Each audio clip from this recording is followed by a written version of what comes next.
So we can begin. I just say a little introduction to the whole of this text by Chetsangpa.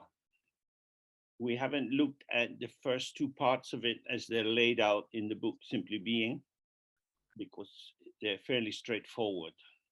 But I'll just summarize. The first part is looking at the fact that we can't believe ourselves. It means we begin with a kind of doubt. We're familiar with formulating intentions and making plans, which we then don't manage to carry out. Not only do we let other people down and let ourselves down, but we also empty out the value of words. They become empty, not in the profound Dharma meaning of empty, but in just in a kind of vague and dispersed way. However, Chetsangpa gives us some advice. This is what you have to do. So he's speaking to us as if we are lost children. The next part is developing kindness or compassion. In this, he's speaking to us more as young adults, calling us to our responsibility. If you want to find the true meaning and value in your life, you have to step outside your own ego's concerns. That is to say, life is not just what you want to make of it. My life is mine. I can do whatever I want with it. This is a sign of the completely deluded ego. It's increasingly the view which spreads through our economic and political systems. But Buddhism is what we might call a soteriological tradition. That is to say, it's concerned with liberation. Liberation, not just for ourselves, but for all beings. Nowadays, in Britain, with this concern with the virus, the slogan is, each person is only safe when everyone is safe. So people living in the jungle and on isolated islands, they also need to become safe from the virus, otherwise it can mutate and come back. In the Bodhisattva view, all beings have to become liberated, not just our friends. This inclusive attitude breaks down the privileging of who I like and the action against those I don't like. And in the last meeting that we had on the Saturday, we were looking at the function of the guru. It means the teacher is functioning as firstly a guide who can show in a clear and effective way how you can make progress, but they're also there as the presence of where we want to get to. In fact, we are all here as the presence of where we want to get to. We don't have to go somewhere else to find it. It's hidden by our own conceptual elaboration, our thoughts, feelings, sensations, and so on.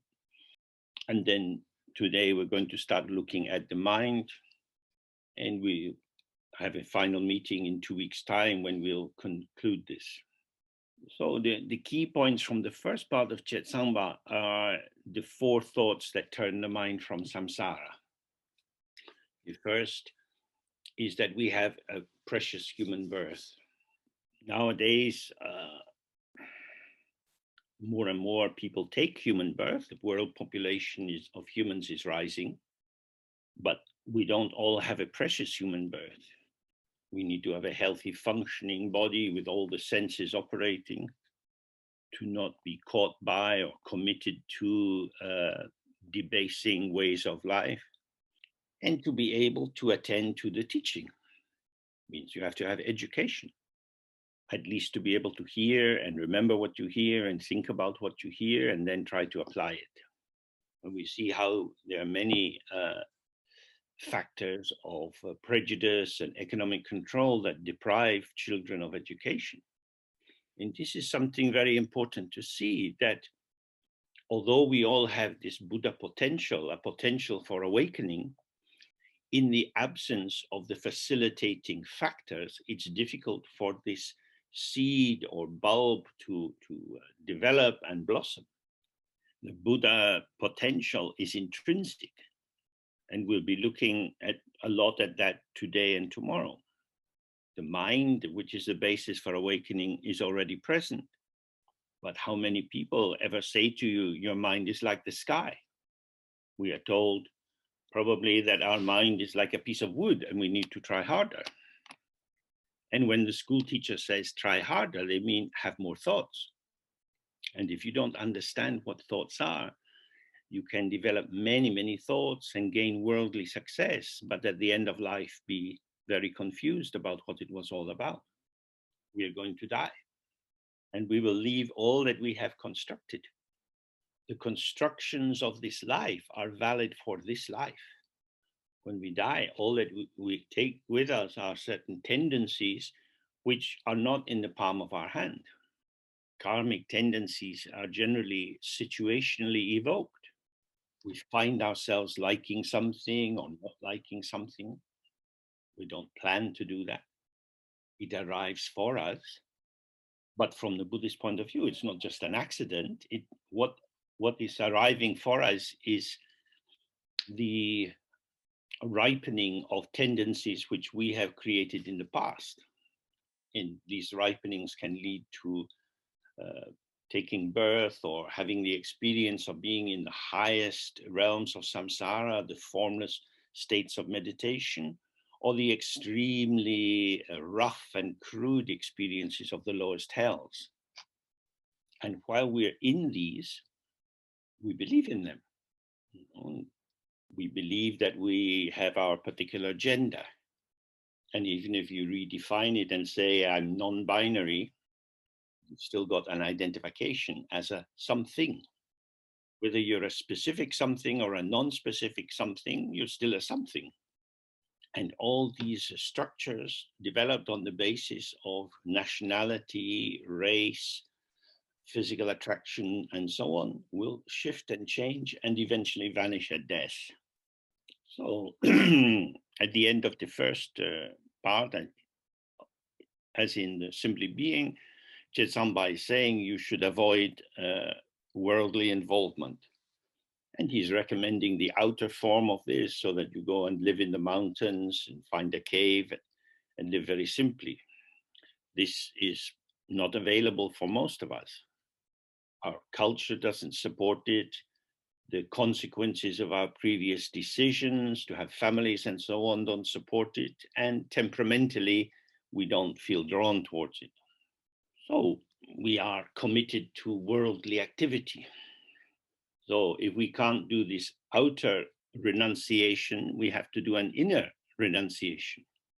That is to say, don't take ourselves and the people we know and the things that we do too seriously. You have to go to work to earn money. It is predictable that people will say some things you like and other people will say things you don't like. You can't control what they say, but you might take the opportunity to think, why does this make me happy? Why does this other expression not make me happy? Some of my colleagues like the boss, but I don't like the boss. This can't be entirely a matter of the boss. So inner renunciation is to renounce the belief that our own thoughts are telling us the truth about the world. You can't block what other people do. And if you're going to interact in the world, you can't even block the thoughts and feelings and sensations that arise for you. But where we have some freedom is how much energy and commitment and investment we put into these thoughts and so on that arise. I don't like my boss. This tells me about me. So when I hear this thought arising, instead of increasing agitation about this person who annoys me, I can see that I agitate myself with my own thought. How do I do that? Well, this we have to look and see. This is our subtle activity. This is one of the functions of meditation, to slow everything down, to remove excessive variables in the situation so you can see the dynamics of the consolidation of the factors of experience. And if we have that, then we start to have some space. I don't need to take myself too seriously. The second aspect then is about kindness or compassion. The first aspect of this is kindness arising on the basis of thinking about sentient beings. All sentient beings have been our mother in a previous life. I am connected with them. And because they cared for me when they were my parents, I have a debt of gratitude. So there's something very interesting here. I am reducing my fixation on myself and I'm increasing my fixation on the benefit of other people. When I walk down the street and I see someone walking by, they have been my mother. And when I see the little ants walking on the pavement, I need to be careful. Who wants to stand on the head of their mother? We realize we can bring help or harm to others. Help generally comes when we are more careful and attentive, and harm arises when we have minimal empathic attunement, when we think others don't matter. Secondly, we have kindness which develops on the basis of reflecting on Dharma. We have a chance to practice because we've started to learn something. Other people don't. This is very sad. We look at what people do with their lives and what we do with our lives. This is not about feeling superior to others, but feeling the sadness of how this precious brief opportunity is thrown away. If you go out in the country and you see some cows and you pick some nice fresh grass which is outside the fence of their field, and they come over to get the grass, if you were to take a picture of the Buddha out of your pocket and hold it in one hand and the grass in the other hand, which one do you think the cow would be interested in? Now, Mr. Cow, please, this Buddha can really help you. Some cows have very great faith and they will try to eat the picture. But generally speaking, it's difficult for animals and for beings in the other five realms of the other four realms apart from human in samsara. They can't get benefit of Dharma. And the third aspect of kindness is the kindness which arises free of belief in substantial entities and free of belief in duality. This is the kindness of emptiness itself. It is empty and it sees that everything is empty. It has nothing to gain or lose from any kind of contact. And so it's without bias. So this is a pure equanimity, not taking itself seriously and not taking others seriously.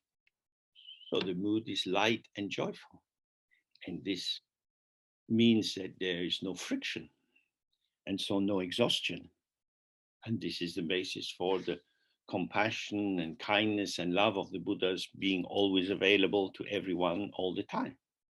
So this is our aim, is to awaken to this compassion or kindness of emptiness. This is intrinsic. It's not generated by effort. And this is the compassion which we are concerned with in Dzogchen. Last time we looked at the teacher and how to work with the quality of the teacher, because we can't do it all on our own. We need help. We don't profoundly need help because our basis or our essence is pure, but we do profoundly need help because life is short and we have a lot of confusion. There are so many distractions available in the modern world. It's amazing. People are bombarded with media messages, with encouragements. There are so many kinds of music to listen to, bands to go and to concerts when the virus lessens and so on. Just as consumerist capitalism allows us to purchase many different interesting items, so we are encouraged to think of going to other places. Every day I get on my computer some message from EasyJet encouraging me to go to Greece or Spain or some nice place. Why be where you are when you could be somebody else, somewhere else? luckily, we don't need EasyJet and we don't need to spend money to do this. When we sit to do our practice, we find ourselves instantly transported somewhere else. Although being where we are may sound very simple, it seems to be much easier to run away somewhere else. And that's why coming into the teachings, being able to learn and having respect for those who can teach us is important. It gives us something to hold on to. We can see how climate change impact is increasing. This is going to lead to big anxiety waves, to militaristic stance, perceiving other people as the enemy. Other people want to take what we have. They are bad. So this kind of waves of emotion that we've seen recently in North America, they're likely to spread all over the world big time. And this primitive splitting into good, bad, right, wrong, my side, your side, is very, very powerful because it's the essence of duality, which is why the Guru Yoga is very important. Guru Yoga is the method for finding yourself not different from the Guru. Whether you do it in a tantric form, with a lot of visualization and recitation of prayers and mantras and dissolving in light and so on, or you do it in the more directly Dzogchen way of releasing yourself with the sound of Ah into space, the space of the mind. The key point is that we are using the quality of the state or the openness of the teacher as a method for awakening or opening to our own intrinsic openness. So if you want to insult the teacher, the best way is to think that you are a useless person. If you abandon yourself, you abandon the teacher, you abandon the Dharma. The teachings say again and again, you are not who you think you are. But when life gets difficult and you believe your own negative thoughts and you feel hopeless and worthless, then you turn away from space and silence and infinity and ease and relaxation and distill yourself into a knowable object, one lacking in good qualities, one addicted to trouble and causing difficulties for others. So now we go back to the text on the sheet, which is session 2. And at first he runs through that fact that we have the freedoms and opportunities of our precious human existence. And this is something difficult to attain.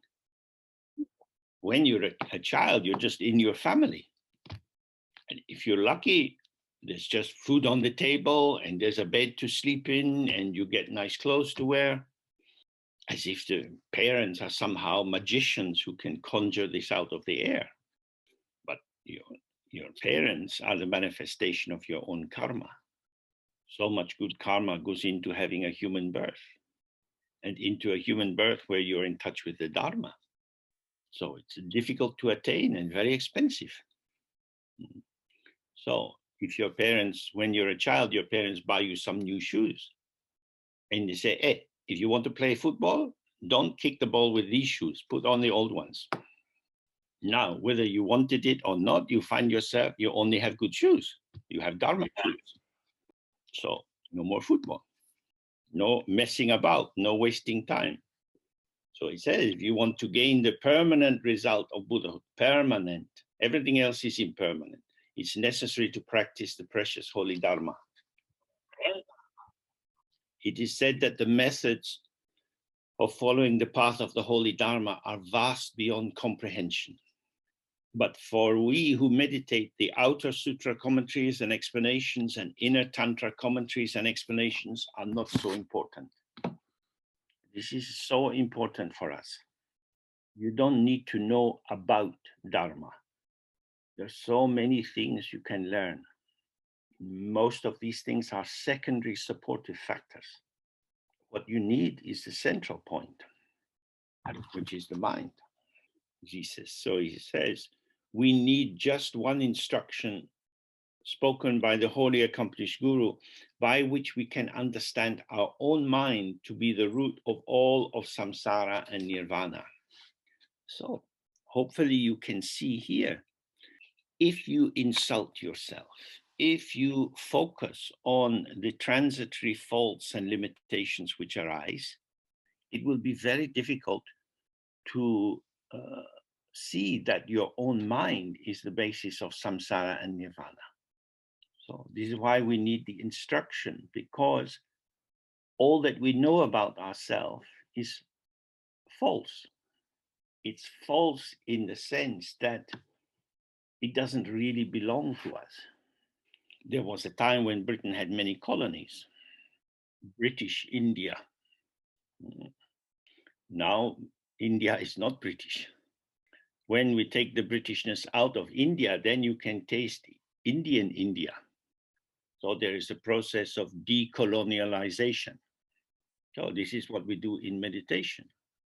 The perverted ego, which feels entitled to mastery of the world, is disrespectful of the actual quality of what is occurring, and claims these thoughts and sensations and feelings and memories as mine.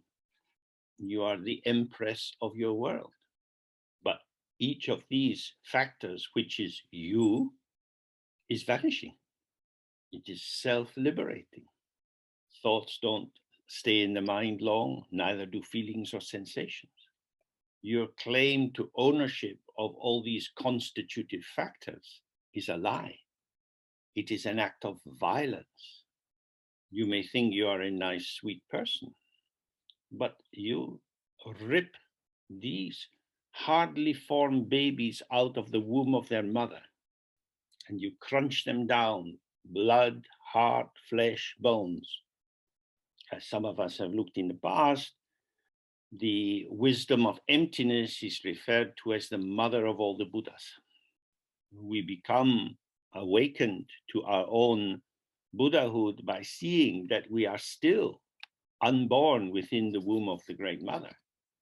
But ignorance leads to attraction and aversion. And that's why we rip these forms out of the womb. Ignorance is not to realize that you are in the womb, believing that you truly exist in yourself. You grasp hold of everything else in the world as if it was truly existing. Duality is based on violence, on theft. When you abandon this activity, life becomes much easier. And of course, when a country is under a colonial power, you don't really see how it functions in itself. So if we want to see our mind as it is, we need to change the relationship between what we take to be subject and what we take to be object. But our own thoughts will not show us this. This is why we need the teaching. The teaching comes in the pure lineage from the time of Buddha Samantabhadra.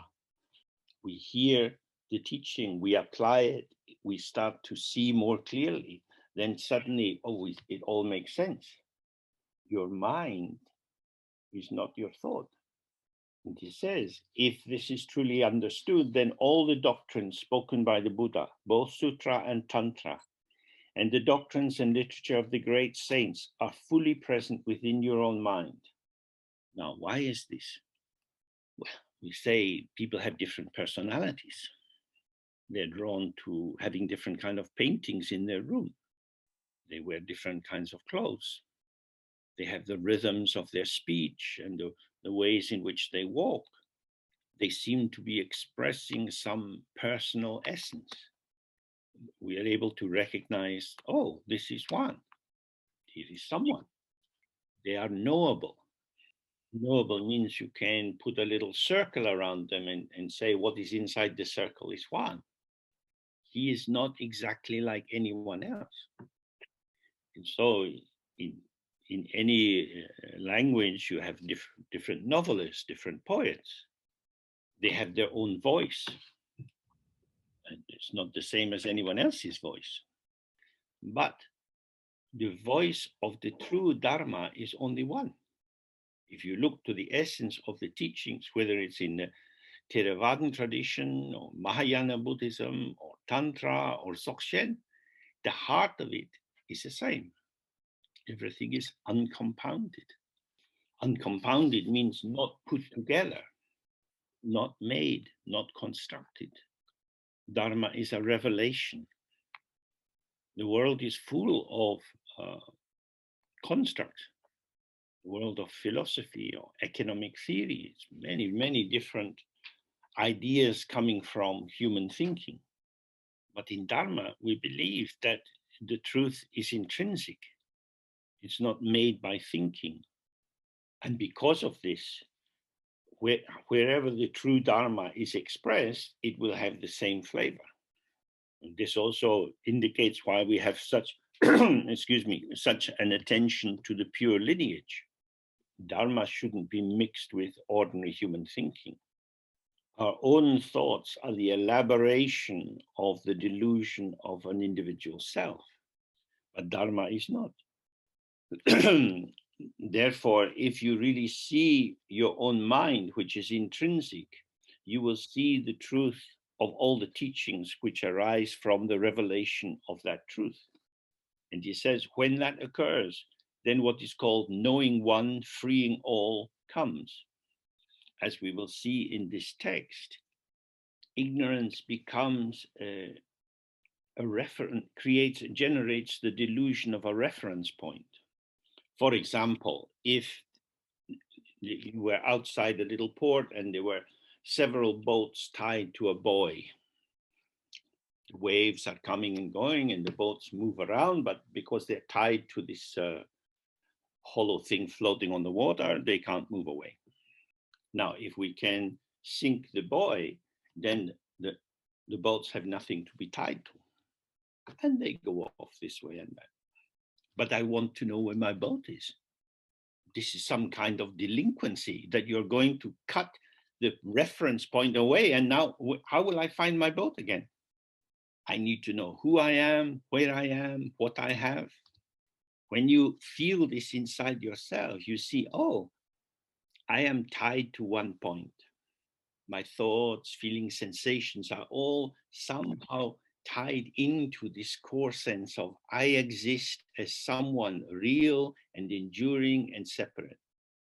When you know, when you see that this one is no one, is nothing, is emptiness, then these things have nowhere to go. What are your thoughts referring to? They're just arising and passing. Feelings, sensations. What do they mean? They are the radiance or the display of the ground. Then our mind is peaceful. Because each of these moments which arise, whether it's a thought, a feeling, sensation, memory, whatever, is impermanent. It's there for a few seconds. There's an endless stream of experiences arising, coming, going, but they're going. What will I grasp? As long as I tie these thoughts, these sensations, these memories to me, it is as if there is a secure reference point. But when we see that the mind is not a self, it is an infinite lucidity without beginning or end, not resting on anything, open to everything, yet unmodified by everything. Then, by seeing one, all are freed. If the mind is not understood, then although you may know many dharmas, many teachings, such knowledge is vast but with a hollow center. You know all but cannot attain even one thing because it has a hollow center. That is to say, you study Dharma, maybe you memorize some prayers or you memorize some description of the mind. You can bring it to mind, and you have to bring it to mind because it's not in your mind all the time. If as a thought it was in your mind all the time, life would be difficult. You go into the shops. I want Dharmakaya. Oh, sorry, wrong shop. Maybe next door. We don't have that. Dharmakaya. is useless. You have to know the word for rice or spaghetti when you go to the shops. Concepts have function according to situation. The concepts of Dharma are just concepts. So that's why he's saying, you can know all, you have all these thoughts going around, but you can't get to even one true point, which is the emptiness of phenomena. For that reason, it's necessary to understand just this mind itself. This is your own mind. Each of us meeting here together for a while today, we have our own mind. We know our mind primarily from the content of the mind.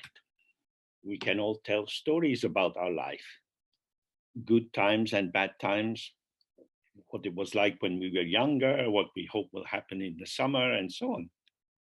These are experiences arising we would feel in my mind. And the more we have access to this wonderful variety and richness of thoughts and feelings, we may feel we know more about ourselves. But it is a knowing about. It is a narrative account, a story. Let me tell you about how my life was in Scotland. This is manifestly nonsense. That Scotland doesn't exist. So let me tell you about my life in the Scotland that once was but no longer exists. And my life that I had there no longer exists. Let me bend your ear. Let me waste your precious human birth by telling you about things which don't exist. Now, this sounds a little bit stupid. And yet we like films, we like novels, and so on. We are interested to find out about what happens next. The ego's structure of identification is linear narrative progression. So this is not how we can find our mind. The teaching on the mind is talking about the mind. But when we sit to do the practice, we don't want to be thinking about the mind. Thinking about the mind is looking at a dating site app. You can try to ask some questions and check out how the person is. You only really know when you meet them. You spend 5 minutes with them, you see their face, their posture, and so on. Maybe you don't want to ask any more questions. The same with the teaching. You get all this stuff about the mind, then you sit and you want intimacy. You don't want more conversation. You want to align yourself with the mind. Now, the mind is always available. But if we are full of thoughts about the mind, we will not be available. If two people want to get close, they usually have to take their clothes off. The mind is naked. It's not covered. We are covered. We are the ones who have to take our clothes off. Take off the feeling tones, the memories, the constructs, the sense of self. That which is comforting to the ego, reassuring to the ego, is obscuring to mind itself. So then he says, if you wonder how the mind is to be understood, then it's through clear knowledge of the three aspects of ground, path, and result. This is a description. This is not the mind itself. Don't confuse the description, which can only be an approximation, with how it actually is. So we follow the middle way, not too tight, not too loose. Dharma becomes very tight if you become obsessive and learn everything, memorize the whole text. Now you really know.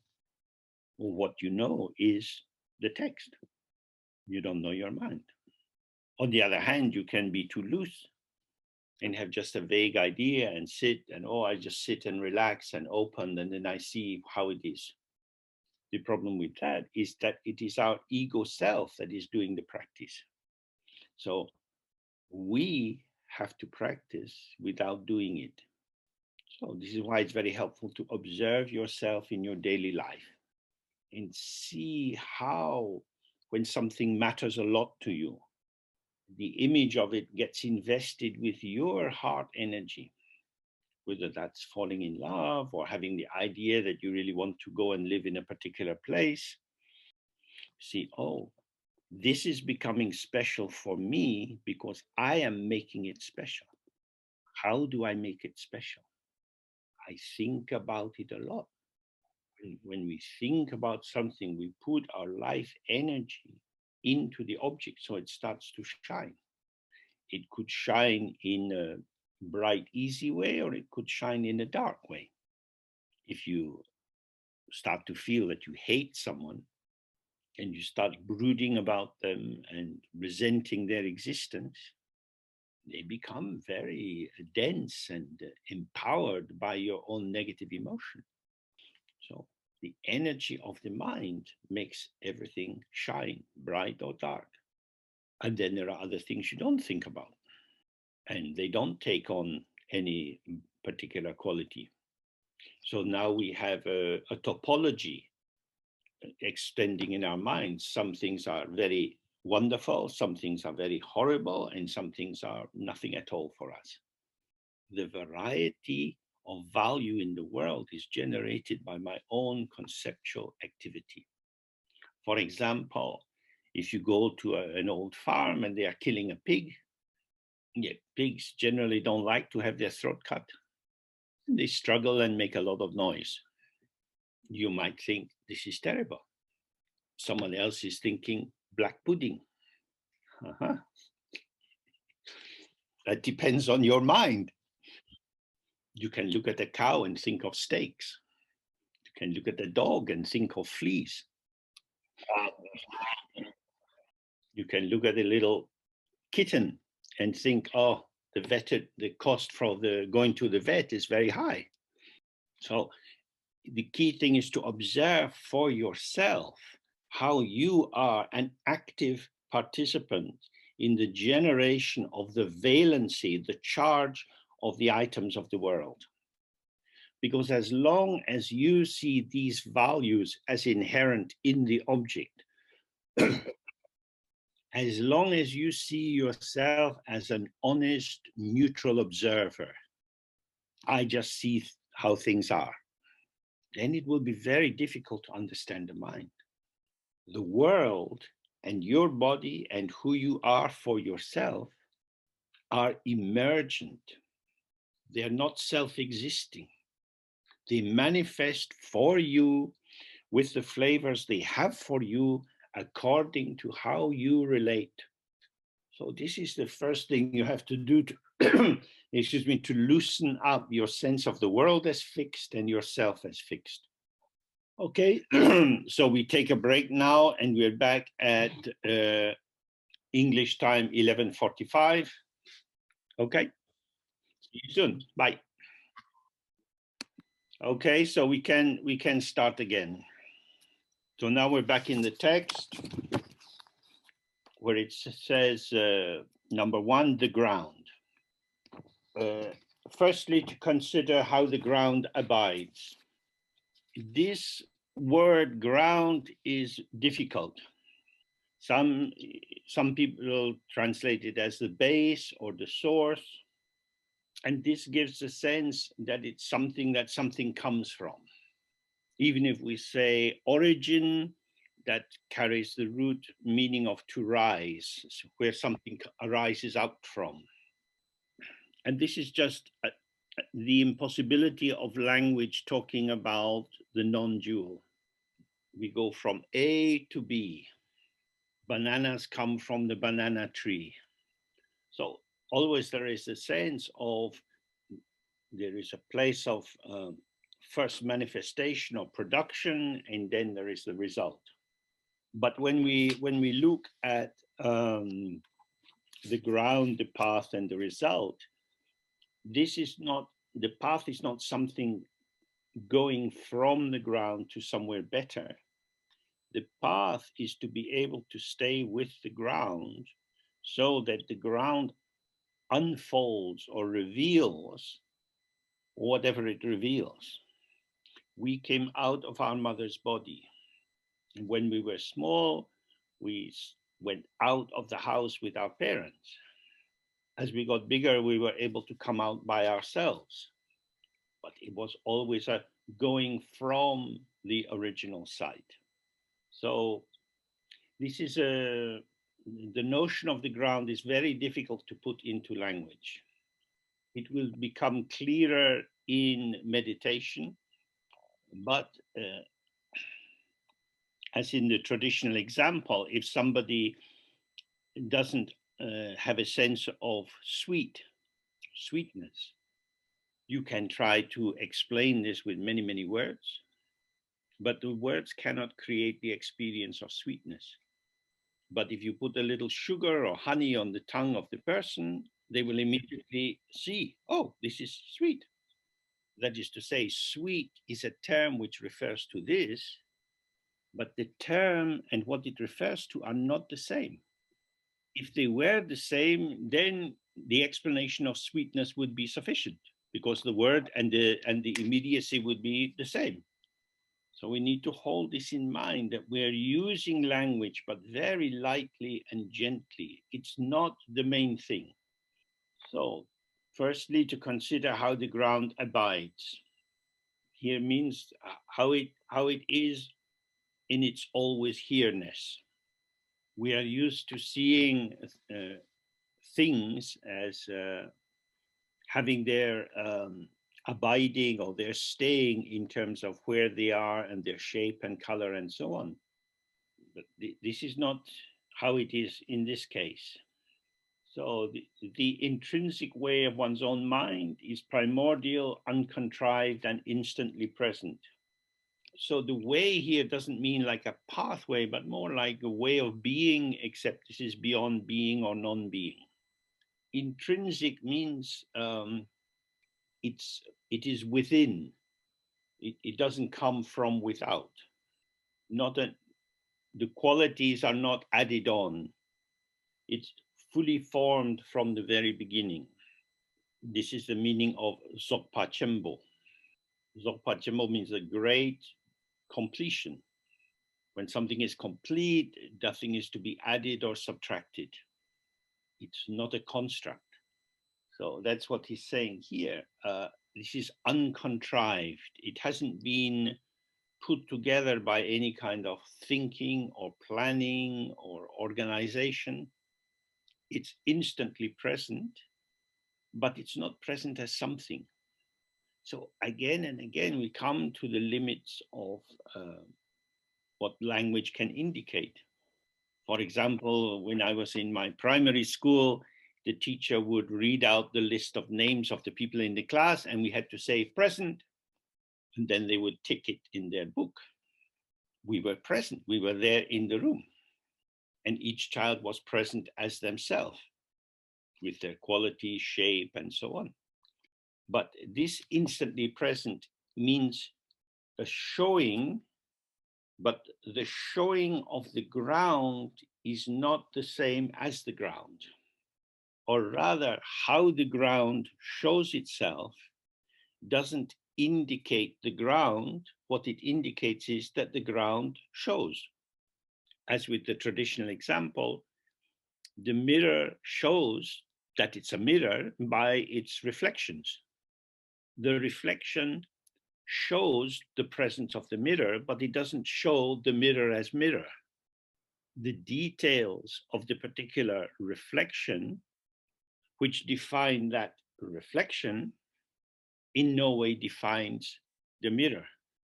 Now, we have a mind because we have experience. It is the fact of experience which is the vitality or liveliness of the mind.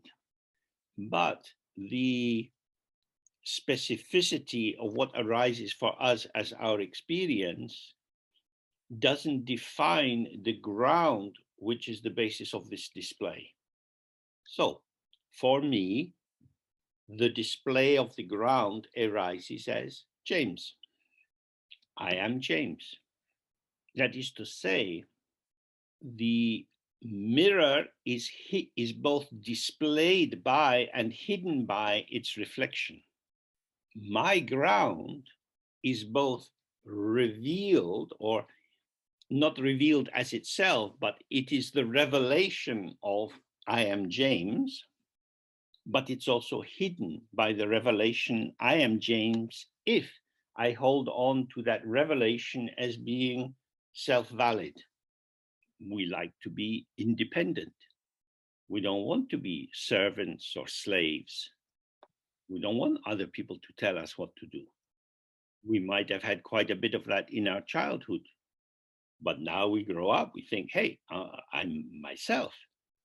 And in that assertion of independence, we hide the ground. I am the display of the ground. But because the ground doesn't show itself, it's easy to ignore. And because my hands and feet and books and coffee cup show themselves, it's easy to take them seriously. I am surrounded by things which exist, and I also exist, subject and object. So this is what is meaning by the ground. When the ground is, although it's intrinsic and everything is its presence, that presence is easily misunderstood. So then he says, one's mind itself is not made by the meditation of the Buddhas and not affected by the stupidity of sentient beings. Now, the stupidity of sentient beings means my mind. I have my hands, two hands, my one nose, and I have my mind. The linguistic structure establishing myself as the owner or possessor of these phenomena gives me the sense that I know what I'm talking about. I can see my hands. I have two hands. So I know things, and I know I have my mind. I've never seen my mind, but I know I have it. Because if I want to think about my mind, I slot it into my already established way of constituting the truth of the object. My country. We can say that. Lots of people like to say that. In what way is it your country? It is my country because I have to pay taxes. These are my hands because I have to cut my nails. This is a very poor kind of kingship to have. So when we say my country, it doesn't mean anything very deep. It is a trope, a way of talking. And that way of talking is stupidity. Stupidity is not some dark cloud that takes us over. It doesn't mean not being able to understand basic arithmetic. It means believing in the cultural beliefs, the family beliefs, which have established you as a normal human being. It is to say that we privilege belief over perception. Have you got a mind? Of course, of course, of course. Yeah, of course I have a mind. And because I can feel indignant or upset if you challenge me, I'm defending the truth of my proposition. So this is an encouragement to become suspicious about your relationship with language. There are many, many formulations which are false. Soldiers fight and die for their country. For the trees or the stones, or what bit of the country do they die for? If a soldier was reporting that they heard the trees telling them to kill, then we would think they are psychotic. They are fighting for the queen. I don't know if this late 90-year-old woman really wants many people to go and kill for her. And are they going to bring back the dead bodies from Afghanistan the way a cat brings a mouse into the house? We talk shit and we believe shit, and we think we know what we're talking about. So this is what it means by stupidity or mental dullness. It means you are intoxicated by believing in the truth of the things which are stated. He's saying here how your mind actually is. The basis of your being present here, being alive, is not in any way touched by all the false beliefs you have, nor is it developed or created or improved by the meditation of the Buddhas. It is not a construct. No. If you meditate, this would then encourage you to ask, oh, why am I meditating? If meditation doesn't make Buddhas, what's it for? I'm trying to make my mind clearer. Now, I'm sitting here by my window. I can look out at the street. Today we have a nice open sky, and I can see that my windows are dirty. Oh, that means I don't see so clearly. I have to clean the windows. How do I get the dirt out of the window? If my shirt is dirty, I have to put it in the washing machine because the dirt is in the shirt. But with the window, is the dirt in the glass? No. The window is clean. The dirt is on the window, not in the window. So this is your basic existential question for the morning. Are you a shirt or a window? Because if you are convinced you are a shirt, you'd better start scrubbing and pummeling and all the things people do in India to clean the shirt. But if you have ever had your shirts cleaned in India, you will know that the cleaners also wear out the shirt quite quickly. Now, if I decide to wash the window, I'm not going to make the glass get thinner. So you have to look for yourself. Where are the thoughts in your mind? Is your thought in your mind the way the dirt is in the shirt? Or is it on the mind the way the dirt is on the window? Look again and again till you are clear about this. Now, of course, our mind and our ego and our personality are all merged together in our ordinary experience. Our ego is very absorbent. It tries to absorb things that please it and keep out things that don't please it. It's like a semi-permeable membrane. There's some capacity for monitoring what is absorbed and what is not. Some people suffer from obsessive thoughts, repetitive thoughts. They say, I can't get it out of my mind. The thoughts are arising and passing, but I can't stop them. I don't want these thoughts.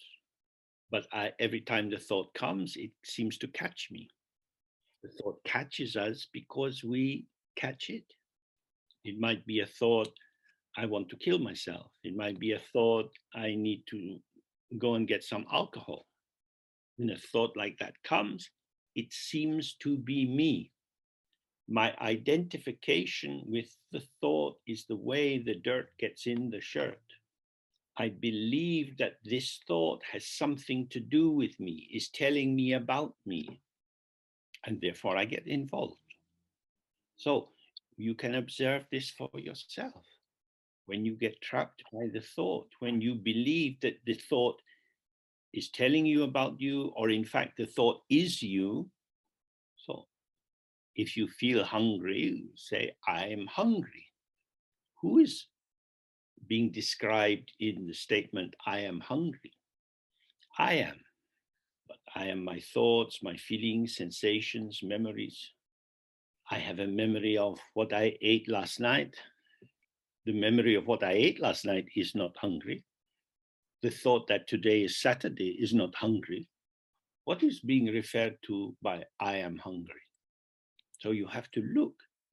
Oh, somehow, if this sense of I am hungry becomes very powerful, as it were, all of my capacity, all of my potential seems to be fused into the thought.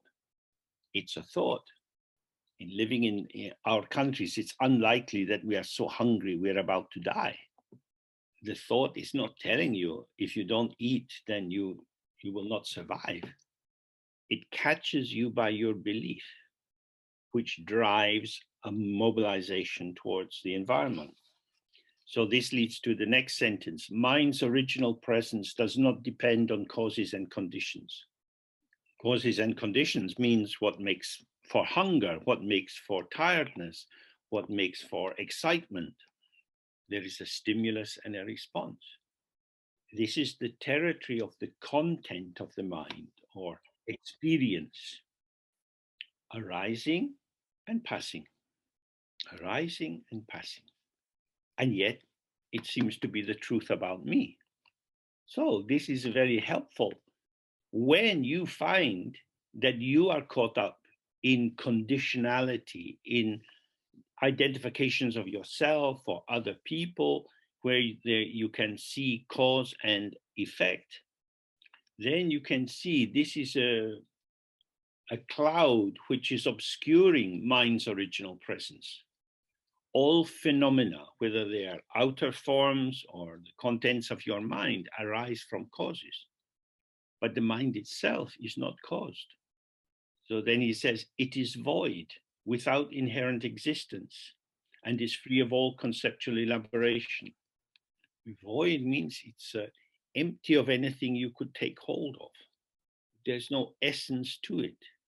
Whatever we encounter as forms, as shapes and colors, and they have weight and they cost certain amount of money and so on. These are the qualities of manifestation, but these are not establishing any true essence, because the price of vegetables shifts according to the seasons. If the vegetables are growing in the local farm, then they don't cost so much. But if you want to buy them out of local season, then you pay more because they're imported. You might think, hey, how can potatoes cost this much? Hey, come on, it's a potato. What? But then the man says, hey, but we had to bring it from far away. They're not growing near here anymore. The season is gone. These are the causes and conditions which generate the qualities of the world. There is no essential value that you can fix on potatoes or apples or oranges. So this is available publicly. You have to look for yourself and be curious about the world. To go back to stupidity, it means assumption. When you assume something, you take it for granted. It just is. And so you don't look. So here, this is always an encouragement. Look, it is void. So if you imagine there is something apprehendable in it, you can get a handle on it, you are wrong. The basis, the openness of the mind, how it is, has no inherent existence. It's not there as something. No. That is shocking. We know through the arts, through literature, paintings, and so on, that we can imagine things which don't exist. That is to say, we want something, and we will imagine something if we can't find an interesting, ordinary something. We call this intelligence and creativity. But here he's saying, this is void and without inherent existence.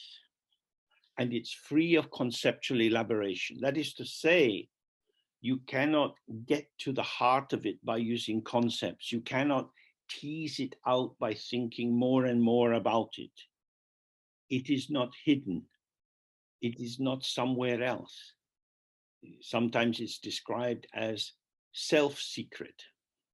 That is to say, it's a secret because you don't know how to see it. If you look through your eyes and you try to grasp it with your apprehending thoughts, then it will be difficult because it's not like that. So this is an encouragement not to do more of the same. But I like to think about things. I enjoy thinking about things. I'm sure if I study enough, I'll really understand. He's saying, no, the map is not the territory. You can spend your life in a closed room looking at maps. You can go up and down with the maps and think you know what's going on. But when you step into the territory, you feel the wind. There's no wind in the map, no rain in the map, no sheep on the hill in the map. What is revealed is dynamic and moving. Concepts simplify. Don't be seduced. The mind itself is uniquely simple. It is intrinsically simple. But there is an artificial simplification which occurs through the application of categories. You can say, this is a dog. Then we say it's a hunting dog. It's a young hunting dog. It's an old hunting dog. There's so many categories that you can keep allocating some aspect of what appears into, and then you feel, you know what it is. If you go to the agricultural auction, the market where they sell the cows, they have very experienced people looking at these small calves. They're thinking how many calves there are on the market, the price of beef, influenced by the weather. Is there going to be a lot of rain? Will there be grass? So they say, this calf is 50 euros. But the calf has come from a farm. That farmer has come to see his calves being sold. He's brought his little daughter. She's 8 years of age. She knows that the calf is called Maria, and she puts her arms around Maria. Is Maria worth 50 euros? She's worth everything. So many tears will fall when the farmer takes the daughter home and leaves Maria in the market. You have to look with your own mind to see everything is relative. Nothing is inherent in terms of value, because the essence of all phenomena is emptiness. Why? Because all phenomena are the radiance of the mind. They are experience. There are no phenomena apart from the mind. This has no meaning until you look for yourself. This is why Dzogchen is difficult. If you're doing Tantra, you can get a practice, a sadhana, and you repeat it many, many, many times. You know what to do, and you do it again and again. But Dzogchen is always about freshness. The mind itself is fresh, naked, uncool. And so we have to learn to look with fresh eyes, not to assume, not to imagine, but just to see. So he says, at the beginning, the mind itself is without source, and so is void. In the middle, on you go. That is to say, mind here is meaning our awareness, Rigpa. Does it have a source? The source is empty. The ground is emptiness. Nothing comes from nothing. Awareness is also nothing. It appears to be something. There is lucidity, illumination, but you can't catch it. You can't catch the light because it's movement. The mind displays itself as movement. So whatever is arising in the mind is arising out of nothing. Where is it arising to? From nothing into nothing and back to nothing. Where does the first nothing stand in relation to the second and to the third? The nothing of the source, the nothing of the staying, and the nothing of the going. Is one bigger than the other? Better than the other? Cleaner, fresher, brighter? So this is what he says. You know, in the middle, it's without resting place, and so it is void. At the end, it has no destination, and so is void. Because, excuse me, although earlier I was talking about the content of the mind and the mind, that's a metaphor. Because I can put different things in my cup. The cup seems to continue, but the content varies. But the mind, the ground, the openness is nothing at all. It's empty. And the clarity of the mind is the clarity of seeing that there is nothing to grasp. Both are empty. The emptiness of clarity is that you can't catch it as something. So you have the emptiness of the sky. Put your hands out, there's what you're going to get hold of. In the sky, due to causes and conditions, there's a rainbow. You can't catch the rainbow. You can't catch the mirage. You can't catch a dream. These appear, seems to be something, but the essence of this something is nothing. It is the something of nothing. I am the something of nothing, as are you. The fact of being the something of nothing means that the somethingness is non-definitional. Whatever I say about myself is only situationally true. It's true circumstantially, dependent on causes and conditions. So for some reason, my throat is a bit dry. So I drink some tea and it gets less dry. Due to causes and conditions, the dryness arises. Due to causes and conditions, the dryness goes down. While I am coughing and I hear that the tone of my voice is changing, something has happened. But it is a something of nothing. It is not final and definitive. It is an occurrence, a happenstance. It is marked by not being there, now being here, now not being here. That's the same for everything in our life. We were children, no longer. We were having breakfast, no longer. So in your life, moment by moment, observe the processional or procedural nature of what is occurring. This is the flow of experience. There is nothing to grasp hold of. Mind's essence cannot be grasped as this or that, and so it is void. Whatever you say about yourself is true, relatively speaking. But we don't want to know this. We want to believe that what we say is true, true, true. So we say, oh, I like my work. Sometimes. It depends.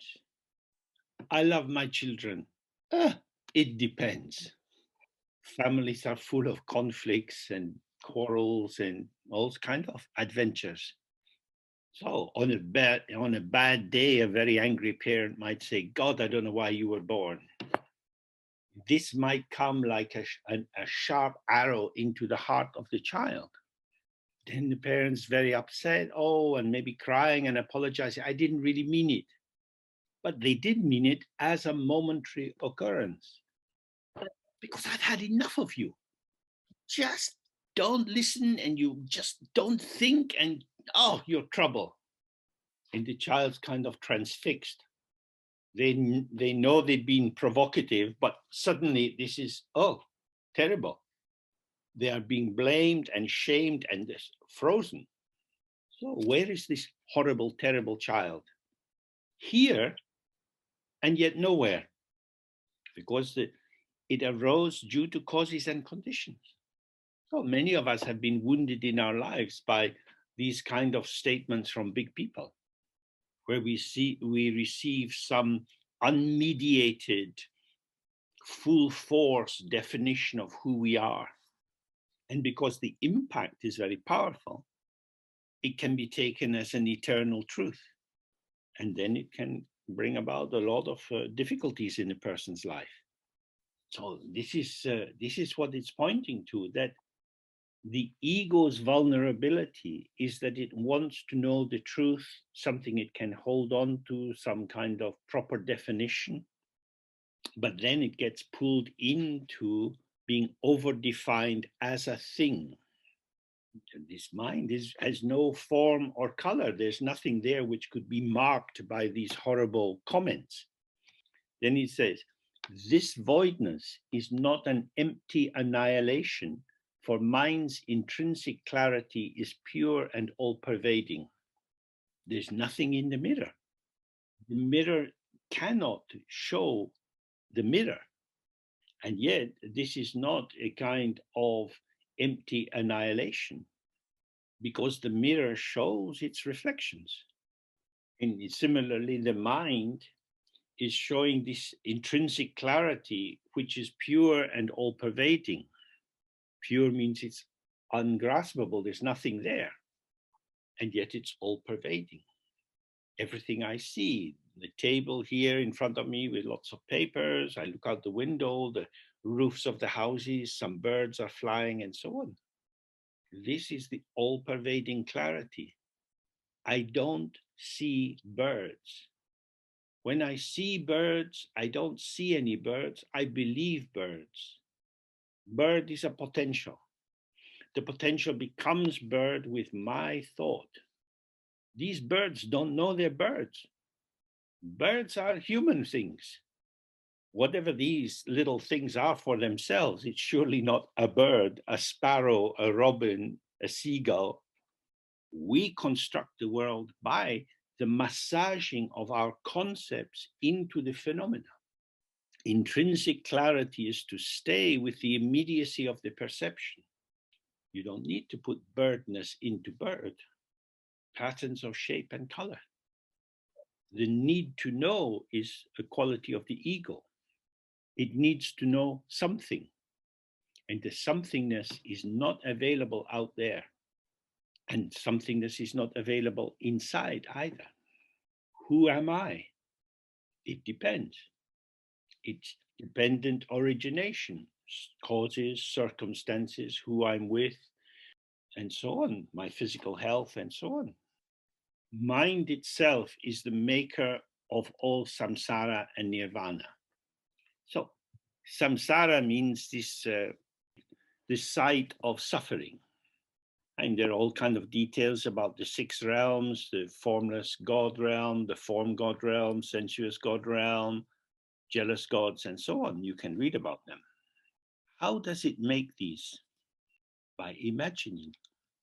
Everything is imagined. That's all. We imagine these things. If you support the dictator, then you imagine he's a good guy. And if you don't support the dictator, you think he's not a very nice person. Well, he's obviously not a nice person because he causes people to be arrested and tortured. Oi, oi, oi. The reason he has people arrested and tortured is because they are bad people and they are the enemy of the country, and he is a great man for doing this. We need more killing. This purification of the country. When the earth of this good country is bathed in the blood of these traitors, then we shall be happy. People believe such things. We know in the world at the moment, there are people very happy to kill others because of establishing truth. They are making samsara in the name of virtue. These people are not following the proper religion. They want to destroy our culture. This is an interpretation. Interpretation plus power means tears for some and joy for others. So when it says mind is the maker of all of samsara and nirvana, it doesn't mean that it makes real things. There are no real things. Everything is illusion. It is imagined. So again, we are fortunate at this time. We can watch films. You can look at the television or your telephone and you see pictures. You can believe things which are ridiculous, but they seem to be true. I am quite fond of the films about Ice Age. So I look at these creatures and they have a face and they smile and I laugh. I respond to their lack of reality as if it was real. I believe in them. I believed in my mother, but my mother only existed for me and my brother because she was the wife of my father and the daughter of my grandmother. Mother was a constellation, a creation of a patterning of aspects of her potential. Clarity is the potential of the ground as it reveals itself. So I was hearing on the radio that you can buy patches of cleared land in the Amazon. People have illegally felled the trees, sold the wood, and then they pretend that they are the true owners of the land, and you can go online and buy the land. Is that good or bad? It depends. If you are selling land you don't own and you get money, then it's good for you. Now, we good Buddhists might say, oh, but friend, that's not good for your karma. They say, hey, come, have a beer. Don't talk to me about karma. Karma comes tomorrow, mañana. Today we have beer. Well, for him, it's good. We might think this is disaster, chopping down the Amazon forest. This is why it's very painful to be a liberal politically, because you don't understand relative truth. But it's obviously wrong. Not at all. Depends how you look. But they are wrong to look that way. They don't understand. They understand how to make money. They understand how not to be bothered by the future that they're not going to be living in. Their behavior is determined by the factors that are relative to their notion of their existence. And your reaction is relative to the beliefs which you hold and your notion of the future of the world and climate change and so on. We're not in a philosophy class. As Mao Zedong said, power grows out of the barrel of a gun. The people who are taking down the forest, they also have guns. So this is what it means when he says mind is the basis for samsara and nirvana. Everything is possible. The cavalry is not coming. God is not going to descend from heaven in a blaze of light. Many, many factors operate together and these patterns occur. So at the beginning, I touched on the precious human birth. For a moment, we have the chance to be in a healthy body, studying Dharma and seeing how these factors operate together. The clouds clear a little and we see, oh, it's like this. But then the clouds come back. And the clouds are everywhere in people's minds. The 6 realms of samsara are 6 kinds of cloud. Some of these clouds are pleasant dreams, some are nightmares. However they are experienced, they are empty of inherent existence because they are the appearance of the potential of the mind as radiant patterns of light and sound. So the key point is to observe for yourself how many strong beliefs you have. This is good, this is bad. The goodness seems to be self-existing. Whenever you say to someone, but it's obvious, you have to hear this, that you have just told them that you are blind. It's only obvious to the blind because you're sitting inside your belief. Oh, you can read about the news, look at politics, look at economics. You see patterns of belief, world energy generated towards making more weapons or making more hospitals. This is all the energy of the mind. There are no self-existing objects or subjects anywhere. But as he says, this doesn't mean there's nothing at all, because the mind's intrinsic clarity is pure and all-pervading. So everything you see is the clarity of the mind. The mind, my mind. We're going to be looking more at how these two things are inseparable and yet not the same. Okay, so now we have a break until 2 o'clock English time. Bye for now. Okay. Vale. So let's proceed. So we're continuing with the description of the ground. He says then, never changing, its present is instant. Means it's always showing, and yet it never changes. So again, for this, we have the image of the mirror. The mirror itself doesn't change, but the flow of images is instant. So when you go out in the world, walking down the street, by each step, you see a whole different range of possibilities arise. This is the gift of the ground.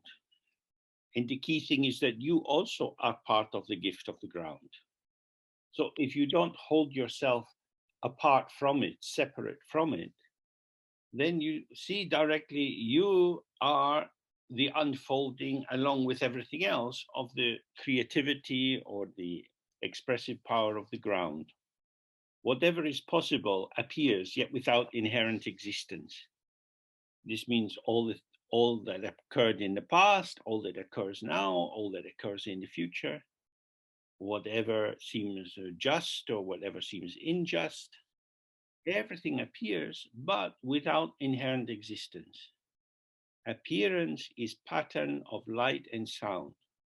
There is no substantial personal essence to anything. The essence of every appearance is emptiness. Emptiness means the ground. Mind is profound, precise, and beyond all measurement. Profound means no matter how much you look, you can't get to the bottom of it. Now, if you want to explore what that infinity is, then when you come to a conclusion that the mind is like this or that, don't alter it in any way. Stay with it and see what happens. Your conclusion, your answer, your truth vanishes. Some other thought arises, some other thought arises. None of these thoughts can touch the depth of the mind. But it's not just a big empty space, because each appearance is absolutely exquisite, very precise. In the summer, if you're at the sea, you're lying on the sand, you pick up a handful of sand and you watch it going through your fingers. Each of these grains of sand has its own precision. It is precisely what it is. This precision is also an aspect of Dzogpa Chembo, sometimes translated as the great perfection. It doesn't mean perfect in the sense of a value category, but rather that the open, empty ground is just empty. It's the primordial purity. It's the ungraspable openness. And the instant appearance or presence is precisely as it is. And in that sense, it is perfectly itself. So I made some tea before we started. I took the tea bag out, and then there was black tea. And then I added milk. There was one tea, then there's another tea. It is perfectly a milk tea. Before it was perfectly a black tea. They are neither the same nor different, because the black tea is gone. It's a memory or an idea. The milk tea is here. I can see it and taste it. It's not fair to compare things with which not like with like. One is gone, the other is here. And the milk tea is getting cooler. So I need to relate to it while it's still hot. It is a perfectly tasty hot tea, and then it will become a perfectly not so tasty cold tea. So when we give our open, non-judgmental attention to the world, it doesn't become vague. It is very precise, but free of conceptual evaluation, and therefore also beyond all measurement. It may seem to exist, but is actually void due to the nature of entities and signs, their unreality. That is to say, when we think about things and talk about things, we create an object which we can compare. And we do it through the application of signs which define the entities. For example, I look out the window and I see a building. That is an entity created by my thought. And I apply certain signs or certain ways of thinking to establish it's quite an old building, it's made of bricks and so on. In order to think about the building, I have to supply the thoughts. So it's like we're going to have a picnic. You bring the potential and I'll bring the thoughts. So I'm now going to establish, oh, we'll make a sandwich. So we had to cut the bread and put the things inside. Your own thoughts, feelings, sensations, memories, and so on are the constructive factors working with the unborn potential of the immediate. So it's important not to make a false duality here, because the thoughts, feelings, judgments, likes, dislikes, and so on are also the immediate display of the energy of the ground. The field of color and light, the evidence of the raw material of the senses and how we cook it, both are the empty play of the energy of the mind. So the more we look and really check out how it is, we see, oh, there's nothing there which exists. Yet, although it doesn't exist, it shows many illusory forms. This is a mystery. We have to experience it directly. If you think about it, you will pull the facts you can establish, you'll pull them into your frame of reference. And then you'll never escape the gravitational pull of your own little self-referential world. So that's why he says, mind's original presence is beyond thought, and it does not become an object of thought. So maybe you meet someone and you really like them. You tell them, I can't stop thinking about you. But who is this you? You're saying this to someone and you're addressing them as you. But do your thoughts actually reach this person? Rather, you pull an image or the constituents of an image towards you, and then you construct your sense of them. So there is an object of thought, but this is your object. This is not the actuality of the other. So this is what it means here. You can think about the mind again and again and again. You can have all kinds of thoughts. And you may think that you are like a scientist and you are really going to arrive on this foreign planet and plant your little flag. But where you have arrived is in the territory of your own thoughts. You are thinking about your own thoughts. This is your creativity has been trapped by a self-referentiality which you do not recognize because you think your thinking leads to objective truth. So he says it's impossible to say what it's like. Now, if you think that knowledge, which can be thought and spoken, is the limit of truth, then this is a big problem. We are established normally inside our dualistic consciousness. That is to say, it's a mode of thinking which can apprehend something. It's a shaping knowing, a selective shaping knowing. And it will definitely construct something if you want. But mind reveals itself through awareness. But awareness does not does not substantialize the object. Words like awareness can easily lose all meaning. In this text, in this kind of text as well, awareness means the illumination of the field of occurrence. The field of occurrence shows the interplay of subject and object. So in our dualistic consciousness, I am the knower.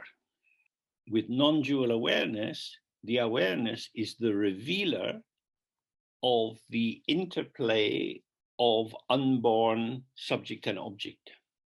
Beyond thought, it's inexpressible. It's not touched by any faults or good qualities whatsoever. In order to be touched, there has to be something there. It's present, but it's not here as something. It presents itself as emptiness and a potential and an expression. So what we normally get concerned with is the expression. And then we try to grasp hold of the expression to work out what it means. But you need the revealing power or the illuminating power of awareness to show the expression. And yet you don't get anything. So this is very difficult for us to understand. We have to see precisely what it is. I don't know what it's like in other countries, but in England, when people buy a cooker, they have an oven, and the ovens have many different qualities. You have fan ovens, you have ovens which distribute the heat quite equally. You have got ovens which one part is very, very hot and the other is less hot. So you have to attend to the precise nature of this oven if you're going to bake things. Your assumption about the generality of ovens will not touch this oven. You need direct experience of this oven. Otherwise, you're going to burn what you're cooking. So again, don't rely on conceptual creation, but stay through the senses in a very precise, immediate way. Mind's original presence is not obscured by any good or bad karmic conditions. Means maybe from previous experiences in previous lives and this life, you are someone addicted to lying and cheating. Now you feel bad about this. You think, oh, I have to do some purification, otherwise I won't be able to experience my mind because the mind is pure. This is a problem of language.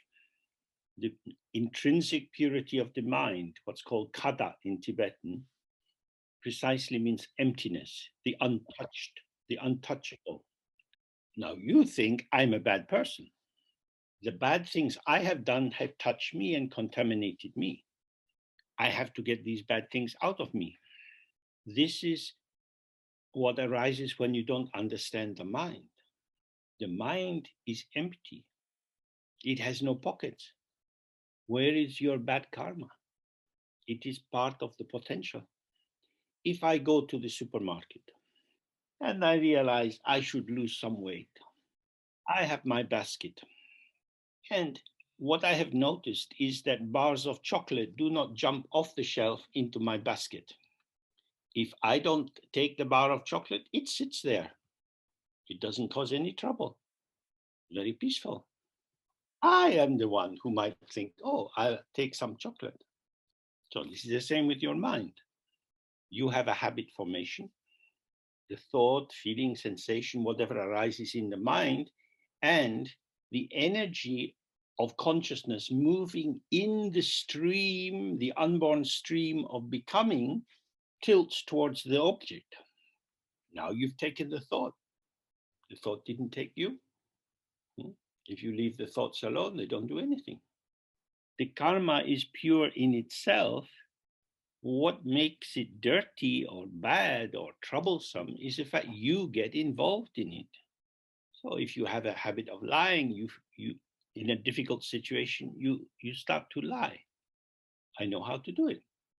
Why would I not do it? Then the subject and object are turning together. So the situation can seem to evoke the tendency in the subject, and the energy of the subject can seem to enliven, to make powerful the presence of the object. But if you leave it alone, it stays where it is. It goes free by itself. The mind is the main thing. Don't blame the object. Mind's original presence is not obscured by any good or bad karmic conditions. Okay, so again, think of the mirror. You look in the mirror, you want to see the mirror, you only see a reflection. I can't see the mirror itself. From that point of view, because you imagine that seeing the mirror and seeing a reflection are the same kind of experiences, you're looking in the right way for seeing reflections, but you're not looking in the right way for seeing the mirror. In the same way, when you look at yourself and you become aware that maybe you've betrayed other people or been lazy or something you don't like, you think, oh, why can't I be pure? I am the cause of my actions. I take responsibility. I did this. Now, in terms of duality, this might seem very noble and honest. I did this. Really? Really? You did it? How did you do it? Well, the impulse came and I jumped into the impulse and I did it. So if you're standing at the bus stop and the bus comes and you jump on the bus, are you driving the bus? Well, you didn't drive the bus. You didn't do the deed. So who did it? No one did it. But it happened. Oh, that is not what you learn as a child. You have to be responsible. Get your school bag ready for tomorrow. That is not my job. That is your job. So we're always being told there is a doer, there is an agent. What he's showing here, if we can hear it, is the agent is emptiness. Everything arises like a dream, like a mirage, like a miracle, as the play of emptiness. But if you don't see this, then you imagine I am the doer. So to see the original presence, then you see the immediacy of the presence of the field of experience as the display of emptiness. But if you reify it, if you turn it into an assemblage of things and you ascribe to them different qualities and different values, then looking in that way, it is as if mind's original presence is obscured because you have altered the magnification. It's like if you have a telescope and you look at the tree in the distance and you adjust it. Now you can see the tree clearly. You turn your head, you look at the hill, but it's all hazy. What's wrong? I could see the tree. How come I can't see the hill? Because it's adjusted for the tree. You can adjust it for the hill. And if you get good, you can see the tree and the hill at the same time. But at first, when you do the meditation, you have to relax and let go. Your telescope, your microscope is tuned in to a particular level of magnification. That is your karmic construct, to be born as a human being and not as a dog or a frog. And that's why you see things in this way. Oh. So it's not hidden by your eye, you can see. It's hidden by the method of looking, which actually doesn't hide anything. Nothing is hidden, you just don't see. He says it's not stained by all the impurities of reliance on signs. We've already looked at it. I mean, in this text, he's repeating the same thing again and again and again with slight variations to try to, like walking around a sculpture. The signs are the ways in which you interpret what's there. Maybe I don't know if the camera catches this cup, but if you can see the cup in my hand, this is a cup. This is a concept. So if you know I am seeing concepts, I need to go to the Dharma optician. It's a kind of optical psychosis. I want to see what's there without imagining it. So then we need to not apply the interpretive signs.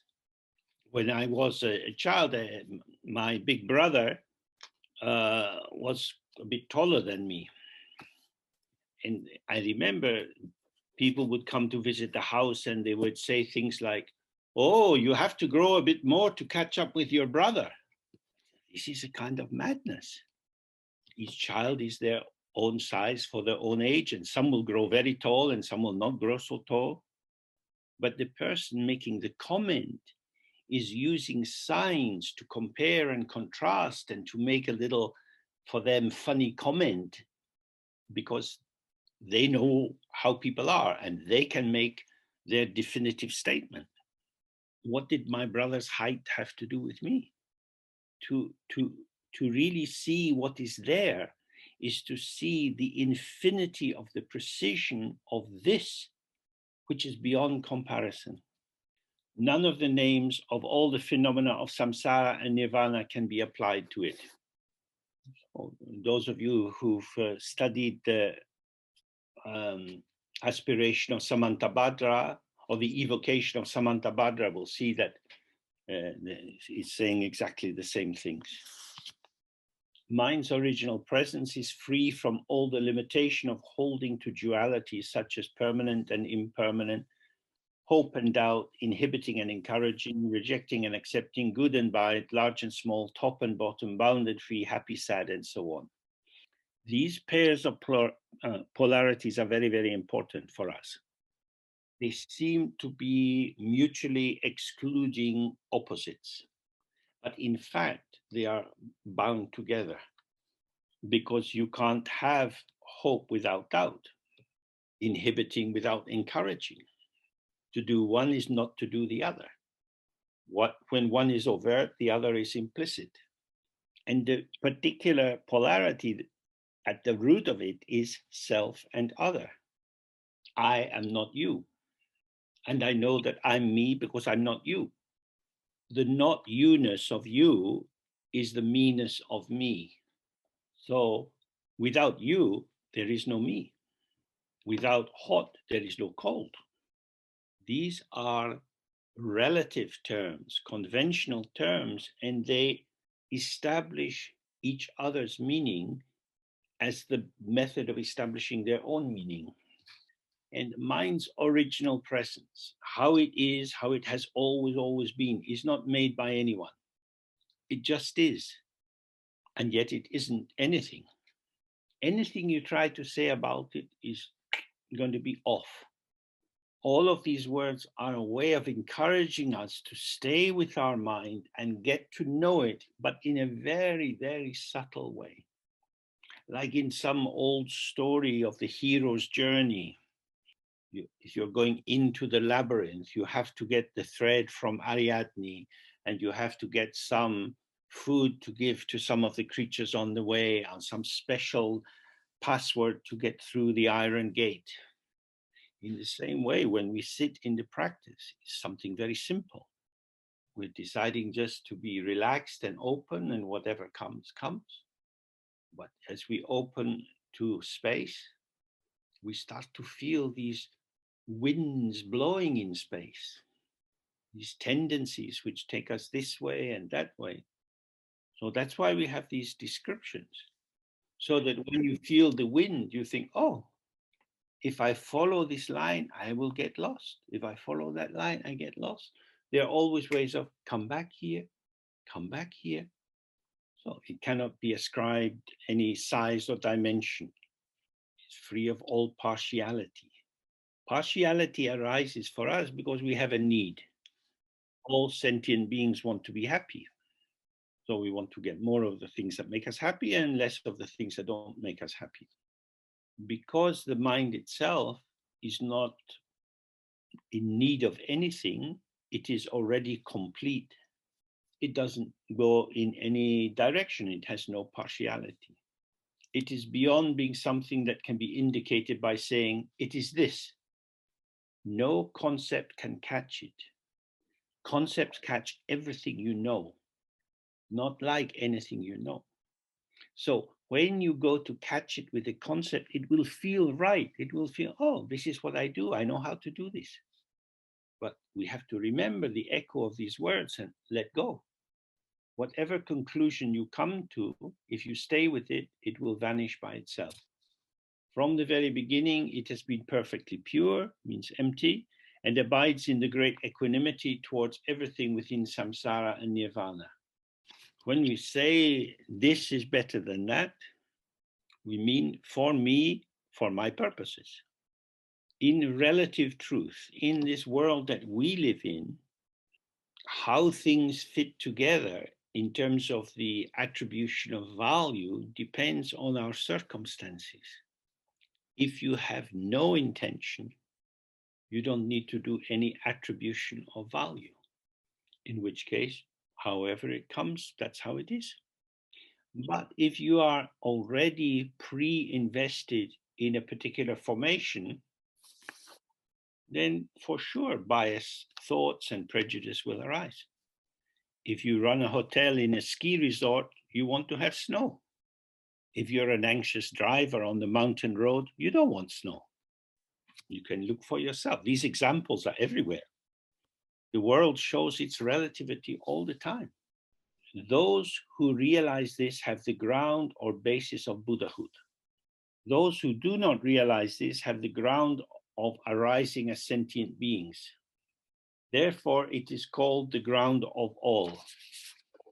So that's why he was saying earlier, if you see one thing, it frees everything.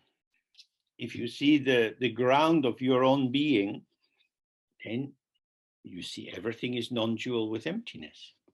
And if you don't see it, you solidify, you make substantial, and you judge. In the first case, you are resting in open awareness. In the second case, you have slipped out of open awareness into identificatory consciousness. So it's very helpful to read these pages again and again, and look at the sky at night, look at the sky in the morning, see what is infinite, look and see whether you think that buildings displace the sky or not. When we look at these polarities or dualities, we have empty and full. So we have, if it's empty, it's not full. If it's full, it's not empty. This is not what is being talked of here. That is a relative emptiness. You need to then go back and look at the Heart Sutra. Form is emptiness. Emptiness is form. So form is maybe the tea in my cup. It's not empty. It's filling the cup. Form is form. When I drink the form, the cup will be empty, then it's empty. But the emptiness that is talked of in Dharma, in Buddhism, is an emptiness which is non-dual with, or not in opposition with, or not mutually excluding with form or color, taste. So then we come on to the second part, the path. The practice which constitutes the path is to understand falseness so that confusion is liberated. Whose falseness? My falseness. But it is not primarily a personal falseness. It's not that I am uniquely stupid. This is a structural falseness. But although it is structural and shared, because we participate in it, its impact is personal. So earlier I gave the example of saying, my mother was not my mother. She was my mother for me.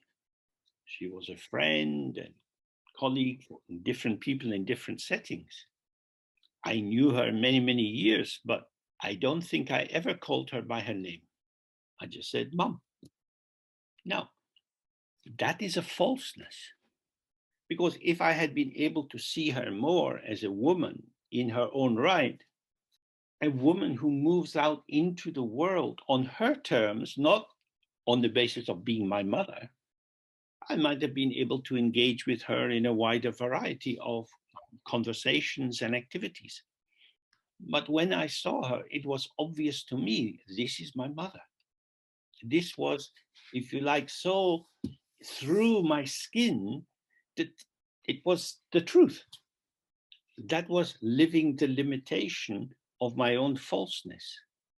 My falseness was to believe that a conceptual identification, such as this is my mother, because that is a concept, to believe that such a concept was the actuality of the person I was encountering. Potential is unknown until it is revealed.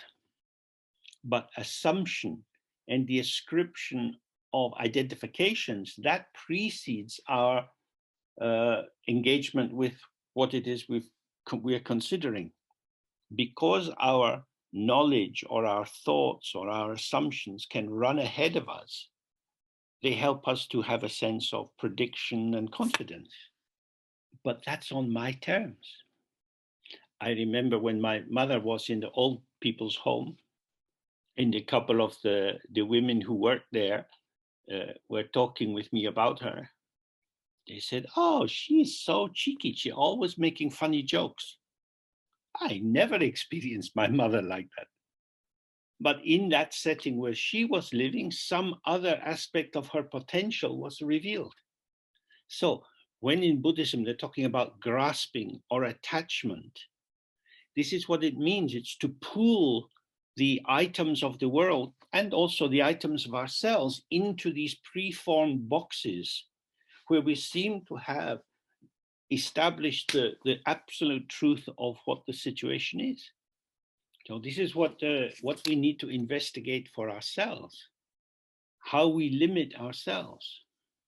And he says, if you understand the falseness of believing that your words and concepts tell you the truth, then confusion is liberated. So firstly, regarding the manner of delusion, very briefly, the intrinsic way of the mind abides as openness, immediacy, and potential. It means from the very beginning, this has been the actuality of your mind. Your mind has not strayed from this at all. It is open and empty, it's ungraspable. It's immediate in its showing. And within that immediacy, there is the potential of all the ways in which this energy, which I take to be I, me, myself, can participate. Our openness is empty and free of conceptual elaboration, which means the mind itself, or as it's called sometimes the Dharmakaya, is silent and open, unmoving. It's not doing anything. Sometimes this is compared to the king or the ruler or the queen. If you go to see the queen, she doesn't offer to go and make you a cup of tea. Should she even want to offer you a cup of tea, she just says tea, and someone will bring tea. The queen sits on the throne. The energy of the queen, the servants, the people in the palace, they run around and do everything. So, and you see this imagery in Tantra with mandalas. Central figure is just usually sitting very peacefully, because the other figures are the expression of the qualities and activities of this settledness. The fact that it doesn't move doesn't block movement, just as the mirror not moving doesn't stop the reflections moving. Its immediacy, the immediacy of your own true presence, is clarity, instantly present, just here. Instant, always here means non-dual. I'm in London, in a particular street in London. There are many other parts of London, but I have to travel to get to them. Because I'm in London, I am here with London, but that's a concept. Because I'm in this body, I have to go here or there. But the mind is not moving. So when you go for a walk, you can walk in your body and everything is fixed around you, but you see a bit of this and then a bit of that. Or you can just stop for a minute, relax in the out breath, and just completely open. Then you see the mind is moving as the appearance, the occurrence of everything. And you are walking, you are moving in the moving. This moving is not a kind of fixed photograph. It is beyond conceptualization. Everything arrives at once. Looking at the buildings, I see all these bricks on the front. It would take me a long time to count them, 1, 2, 3, 4. But they arrive all at once. This all at onceness, this is how the mind shows. So the practice is always give yourself to the unfolding. If you hold yourself apart like an observer, thinking about what is happening, then there's too much stuff. But there is no stuff. There is only patterns of light, varieties of sound. This is clarity. This is what it means by clarity. It's not a problem you have to work out by thinking. It is the revelation of the actual. Then it says, its potential unceasingly arises as diversity. So as you participate in the world, many different thoughts, feelings, responses arise. Don't try to control your experience, but also don't indulge it, don't feed it.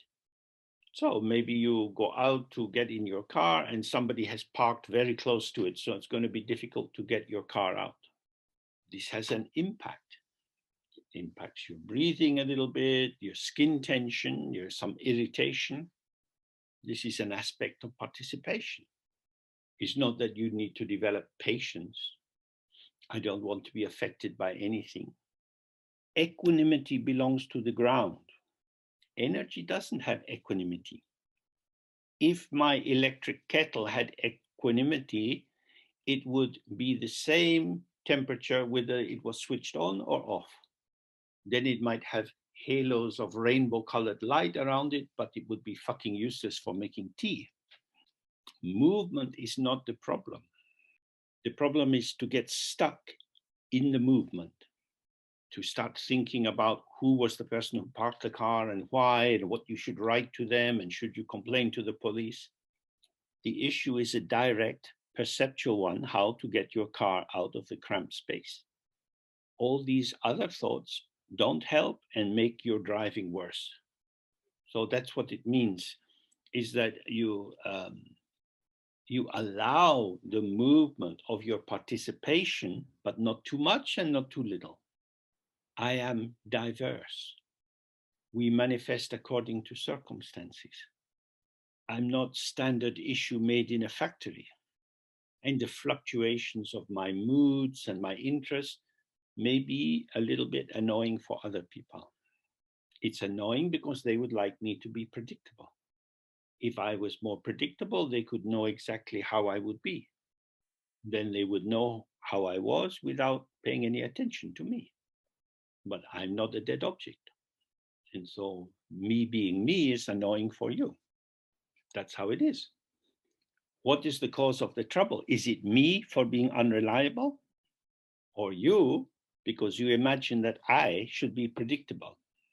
So this is the important thing. People will always try to close other people down. This is obvious when the big dictators do that, and they try to control what can be taught in schools, what can be presented on television, and so on. But we are also the small dictators. We try to control each other because the earth element, our solidification, our gravity of our serious identity makes it difficult for us to move. This is why we need the blessing of the Dakini, because the Dakini is the energy as it's moving in the sky, dancing, turning, very light. So then it says, although from the very beginning mind itself abides as the presence of these perfectly pure three modes, that is to say, the openness, the immediacy, and the potential, which are also called Dharmakaya, Sambhogakaya, Nimanakaya. Generally speaking, openness, immediacy, and potential are the terms we use for the quality of the ground's potential. And the other terms, Dharmakaya, Sambhogakaya, Nimanakaya, we use for the quality of the result. But it doesn't mean that these are different things. There are no. Now, this unchanging presence of these three aspects is instantaneously obscured by the adventitious, the suddenly arriving impurity of the three forms of ignorance. And due to this, one's own presence is not known by oneself. That is to say, obscuration or non-attending to how it is arises in an instant as a pseudo substance.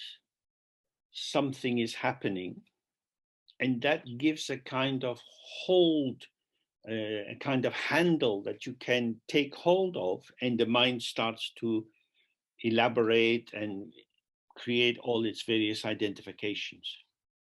In this way, awareness shows its shadow side, which is consciousness, and it starts to know itself as something. And by knowing itself as something, it doesn't know itself as it is. And because we have been pursuing these imagined identities for a long time, to go back to the image I offered you a bit earlier, we have adjusted our telescope to a particular magnification. And so whatever is at the distance that suits that magnification becomes very clear. And all the other things are blurry and we don't register them. Everything is there all at once. But we have this selective attention. It's selective because of our particular frame of reference.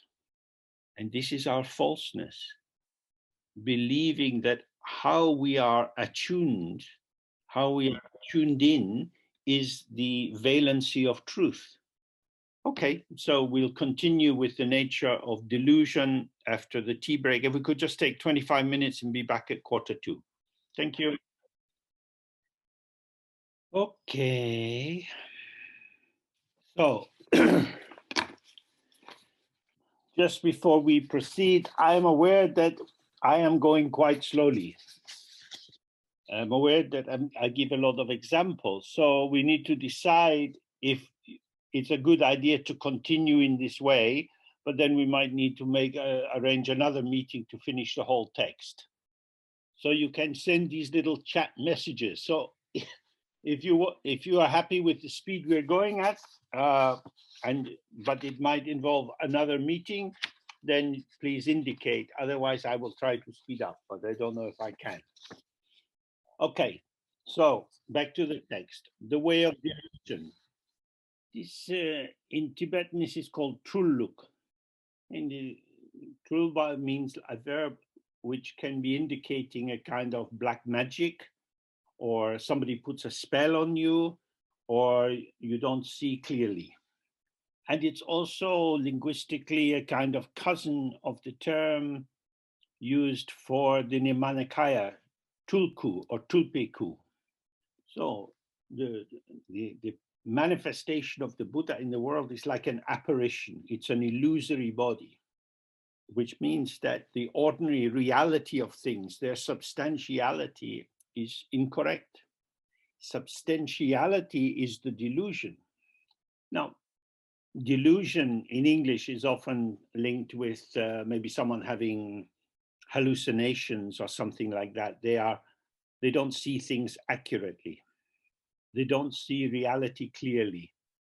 Now we have to be very specific here, because what we normally call reality, the substantial existence of phenomena, that is a delusion. So the apparition, appearance and emptiness is the simple how it isness. And the solidity and density of the phenomena that we bang into appears to be true. So we need to try to have a sense of that. For example, people have strong opinions about people like Donald Trump. They say he is very good or he is very bad. But if you like, according to this view, he is like a kind of vibration. And energetically, people respond to that. As we know with music, some people respond very profoundly to Wagner, and other people are not so, they don't like it, they can't get it.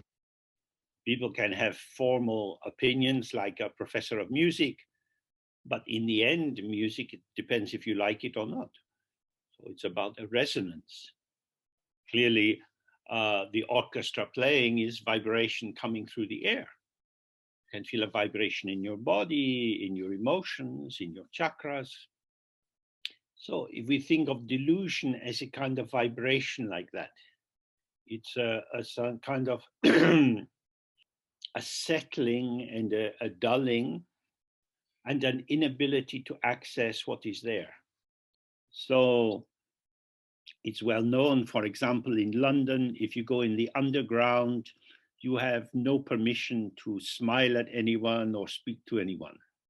So you can see people as they go down the escalator and wait on the platform, there's a kind of closing in to their bodies. No one is making them do that. But there is a kind of mood in the air which is infectious. And so inside that mood, there are whole aspects of yourself which you can't access or manifest. So this is the same with delusion, that once we are cut off from our own ground and connected with the mood or the vibration of where we find ourselves, then that's the vibrationary world which is, as it were, real for us. Oh, we see that with birds. In London now we have many seagulls, and they are very, very different in how they fly from the pigeons.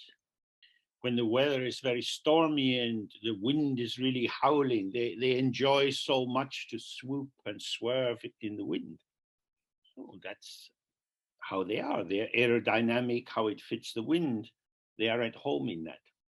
So it's important with these things not to lead always with a sense of cognitions, as if we are being led by how we think about things. Because very often in situations, the resonance arrives first. It's not so much about liking or not liking, but whether we open to something or not. For some, or maybe for many of the potential experiences in the environment around us, we can't tune in.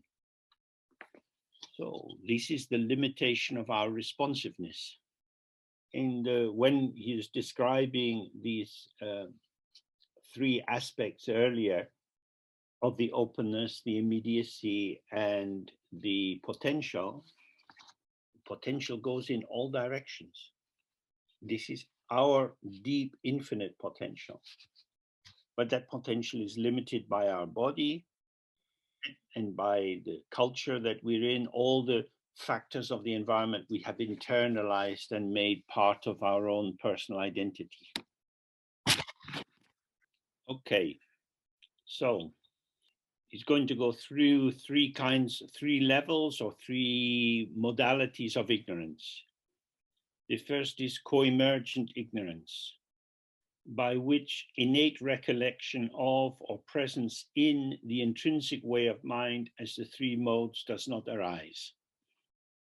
In calling it co-emergent, it's maybe better all emergent.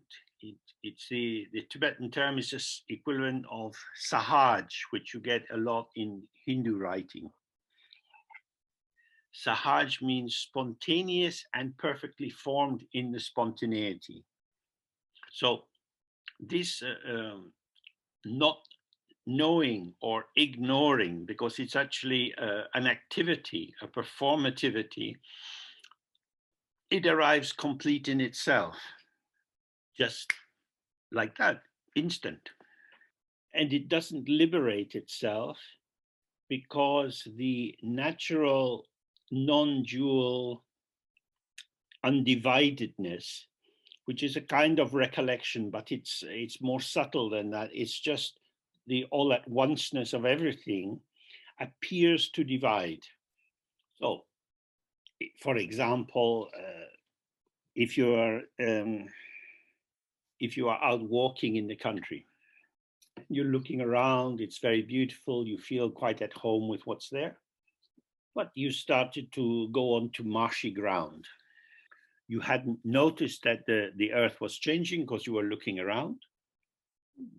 Suddenly your shoe is into the squelchy, soft earth and your foot is getting wet. You get your foot out and then you start to walk on, but now your attention is on the ground. There's a kind of anxiety. Before you were carefree and now you think, oh, what's under my feet?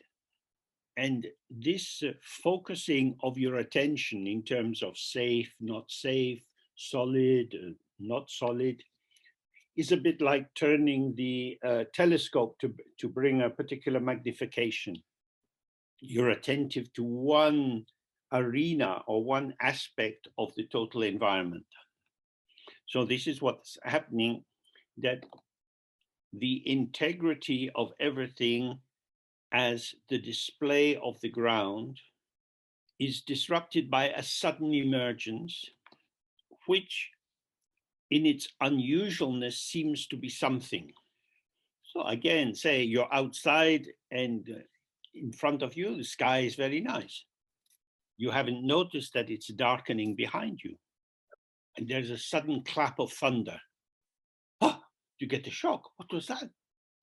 Oh my God, it's going to rain. Will I get home in time? Many thoughts start coming. The relaxed openness has been disrupted. Something has happened. It was a noise, a loud noise, but a noise. It's gone. You're still here. You're not dead. But the somethingness of the intensity, the intensity is like a contraction, like vibrations coming in, and it creates a kind of density. What was that? You know what it was. It was a loud noise. But you don't leave it at that. What was that? Yeah, but So it's the extra investment of thinking, that is to say, the gathering of thoughts which are moving through the mind, because thoughts are just part of how the mind manifests. But when you start pulling them in to create an explanatory device, a mechanism for making sense of what is occurring, then you have selectivity. So, so this is what this first level of ignorance is. It means the openness is there, but you are ignoring it because you're focusing on something else. There becomes a kind of hierarchy of importance in aspects of the environment to be attended to. Then he says, due to this, there is stupidity, darkness, obscuration, fumbling, and profound lack of vision. Because now you have a problem. What is this? Now, we are used to this kind of question. It doesn't seem so bad to us. But if you remember what we were just looking at, the description of the ground, there is no what in the ground. So if you phrase the question, what is this? What has happened? You're going into a narrow tunnel, like a cul-de-sac road. It's going to take you towards whatness. But the what was a sound, and the sound has gone, if we think of the thunderclap. It wasn't a what. It was self-liberating. It was a bang and gone. What was it? Oh, thunder. Or there's going to be a storm. We call it thunder. That becomes a kind of hook that you can hang more thoughts onto. You start to build up a picture by the gathering together of bits of information. That is to say, events which are just going by are taken up as information, forming us internally. And this allows us to enter into construction. And this kind of construction, it's called the samskara in Sanskrit or duche in Tibetan, means to gather into something. And what you have is the naming of something which becomes real because of the name. So when you're a child, people show you how you can put your fingers to make a little bird shape and get a shadow on the wall. Oh, little worm going for a walk. Ah, my dinner. Wow, wow. No worm is there, no bird is there. But the concept applied to the shape allows a kind of, yes, density and substantiality. You are taken in by it. You can believe in it. So when he's saying stupidity, darkness, obscuration, and so on, he's describing not seeing, which brings out the shadow of seeing, which is imagining. And what you're imagining is a variety of somethings.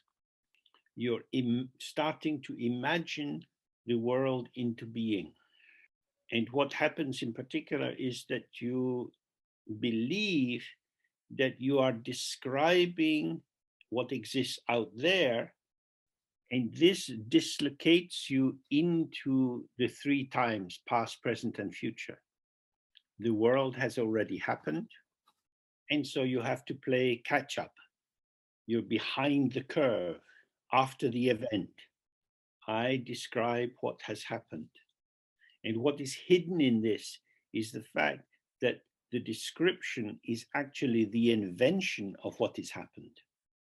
So this links with this old question: if a tree falls in a forest and nobody hears it fall, does it make a noise? The noise has to be heard to be a noise. The noise is born as noise by the hearing. So it appears as if hearing comes after the noise, but what did I hear? Now it's as if my concept of what I heard has jumped ahead of the noise. I heard a tree falling. So the concept becomes the kind of owner or the claimant of the experience. And once you get good at this grasping through concepts like the fingers on your hand, you can now leap ahead of events and imagine what's going to come. So in this Tibetan text, they often make a differentiation between the time of immediacy, which is always now, and the three times, past, present, and future, where present is stuck like in a sandwich between the past and the future. Because before ignorance arises, it's always now, it's immediate. But as soon as we think what happened, it is as if we can time travel. That happened, which in terms of immediacy is gone. But what happened, now I can somehow insinuate myself into the past and apprehend what is gone. I pull that event which has vanished into the present moment so that I can layer it with more thoughts and feelings and so on. So this is what is happening in the darkness and obscuration. The ignorance or ignoring doesn't mean that there is nothing at all. It means that new kinds of activity are inventing or fabricating a notion and an understanding of the world which is not correct. This is our falseness. Something happened. Therefore, we should ask what happened. But it is because we can ask what happened that we are authorized to think about the something that might have happened. The formulation of the question prefigures a reasonable response. Or to put it in another language, if you're looking for something, you'll get something. And the more you look for something, the more you have no sense of how to relate to nothing. Something is very thin until you thicken it. As we know, human beings have been making cave art for a very long time, 30,000 years, people say, even before then. Like art in caves, we are drawn to representation. There is a presentation, like in the example, you're out for a walk and suddenly bang, the sound presented. What was that? Thunder. Thunder is the representation of the bang.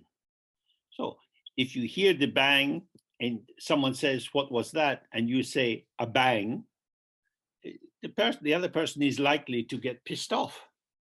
I'm not stupid. I know it's a bang. What was it?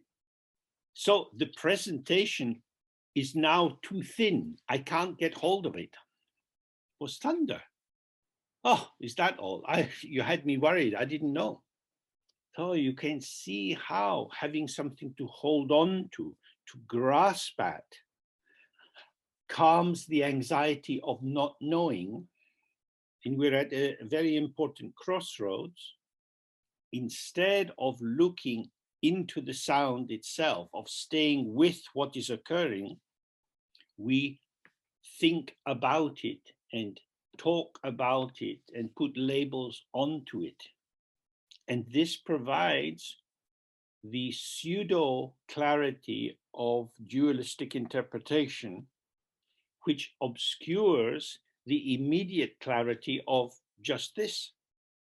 Now, for us in our culture, this is very strange, because we are so used to the power of representation. When I was a child, there was some advertising on big billboards on the city streets. It wasn't on the side of buses. So if you wanted to know about things, you would buy a newspaper and look inside. Nowadays, with mobile phones, people can be plugging into a stream of representations on and on. The only thing a mobile phone can give you is a representation. Because this vibration is coming through the air and going into the phone, which is transferring that kind of vibration into sound. Sound, someone speaking in a broadcast studio is transferred into particular waves of vibration, which then go into the machine and come back out as sound. And in Britain, with the virus, many people, more people do shopping online. So they buy something on the basis of what it looks like or a written description. They don't have the direct contact with the color or take it in the shop to near the window to see what it looks like in natural light or feel the texture of it. What you're buying is the idea of the thing. So we are so immersed in representation, we probably have more representing than we do have fresh presenting. And the thing about representations, this is mental activity. What you imagine, what you believe, what you take to be the case, starts to be something which is real. From the point of view of Buddhism, nothing is real. Real is a delusion. So now the idea is the reality. This is very powerful because it means that when you sit to meditate, the thoughts which arise in your mind have been reinforced and invested with importance because you're relying on your conceptual structure to give you the shape of the world. So then he says, the good qualities of the modes, the three aspects of the Buddha and all the enlightened realms of the Buddha are not known. Not only do you not attend to them, but they are not known. They cannot be known directly, they can only be lived. But even in terms of representations, they are not known. In the last 100 years, so many Buddhist monasteries have been destroyed. Stupas have been torn down, prayer walls have been torn down. And even in some country like England, the churches, hardly anyone is in the church. There's very little symbolism that would say the world of your egotistical desire is not the only world. People believe there is only one life. When I die, that's it. So I should get as much out of life as possible.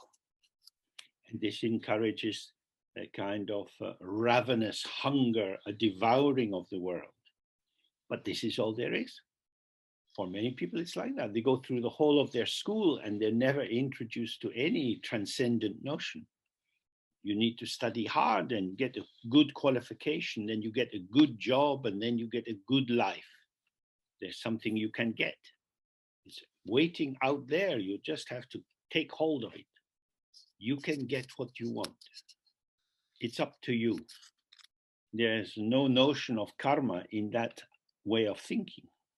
So then he's saying, and the rough faults of the karma and afflictions of sentient beings are also not known. That is to say, you don't know why the world is the way it is. So, for example, one of the things they say is that the result of having angry, murderous attitudes is to be born in a hot, dry country. So if you had that idea, then you might look in some of the desert areas or these parts of the Middle East filled with the Taliban and so on, and say, oh yeah, I can see people born there, they have an angry temperament, they like to carry knives and guns, and they often identify people as the enemy. And if you don't have any idea like that, then you think, oh, well, it was due to colonial exploitation. If the British hadn't gone to India and caused a lot of trouble, there wouldn't be disturbance of Muslim and Hindu, and therefore the partition with Pakistan wouldn't have occurred. And because of that, the Indian intelligence services wouldn't have been promoting the Taliban in Pakistan, in Afghanistan. So in these kind of explanations, this is what these people did to those people. And it's not surprising that those people did something back to these people without thinking about the functioning of the mind. People go to another country and take as much as they can get. Lots of people believe that the quick way to make money is to steal and lie and cheat. Make other people work so you can just take it. So if we thought that way, we'd think, oh, the British colonialists were acting out of the five poisons. So we were the activators of the five poisons by appointment to Her Majesty the Queen. Just as when the Spanish went to South America, the king was saying, oh, yes, go, take. In that way, we don't understand karma. We don't imagine there will be some ethical consequence to our action. We just do these things, and either we are successful or not successful, and nobody knows why. Just have a go, try it out, let's see. So, and people don't understand their own tendencies. So when these huge modern media companies, which make enormous profits, are planning, they're planning to develop their business when they're expanding, then they have a particular kind of vocabulary. The profit margin, well, that's the bottom line to bring benefit for shareholders. And words like ethics only come in through the public relations department to justify the huge profits. So the reason that it's helpful to reflect on these things is to see how difficult it is to see clearly how this world functions. So one abides with a very weak and uncertain knowledge. So this hesitancy and anxiety and not knowing could be a reason for thinking I've taken the wrong path here, and then to relax back into the open space, which is always there. Instead of which, what happens is we try harder. We put in more effort.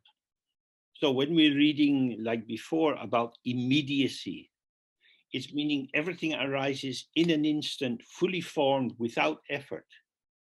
But we find ourselves trying to work it out.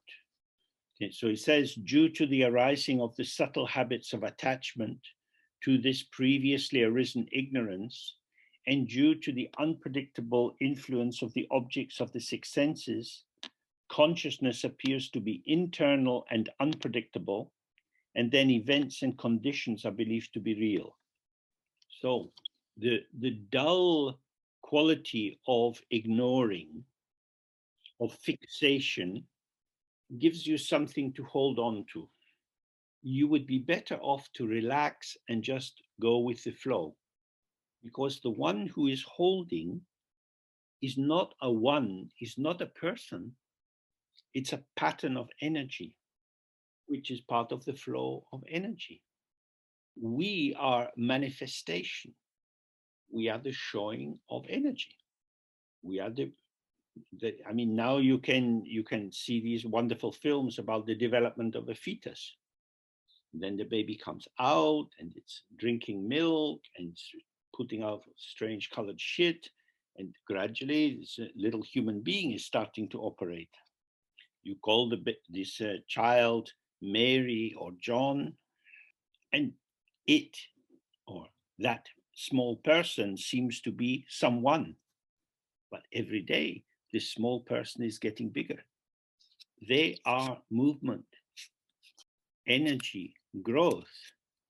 The only stable thing about the child is its name. But we don't think about movement. People say, oh, you've grown so much. Why would that be surprising? You've grown. Of course, you're a child, you have to do that. And you are not growing. This is growing. This thing called John, which is not a thing. So what is John being stuck onto? So now he's going to describe this second level of ignorance, which is exactly this. The objects of the six senses are changing, and we seem to have a consciousness inside ourselves. So we then hold on to events as if they were reliable. With this, by grasping at objects as good and bad and accepting and rejecting them, the objects seem to be real, and so one abides with the three afflictions of stupidity, aversion, and desire. So I can open my hand and close my hand. The muscles expand and contract, and they pull on the tendon, which pulls in the hand or opens it up. Grasping at objects is like that kind of tension and contraction. When you're a child learning to climb trees, you have to get a proper grip. Holding keeps things safe. You get something if you grasp.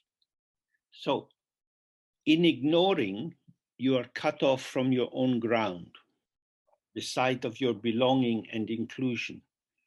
In being exiled from that, by not seeing that you are actually not exiled from it, you find yourself wrapped in these thoughts of separation and difference.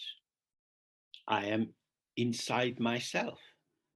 Myself is an idea, but it becomes an axiom, an unexamined belief which can seem to have some solidity to it.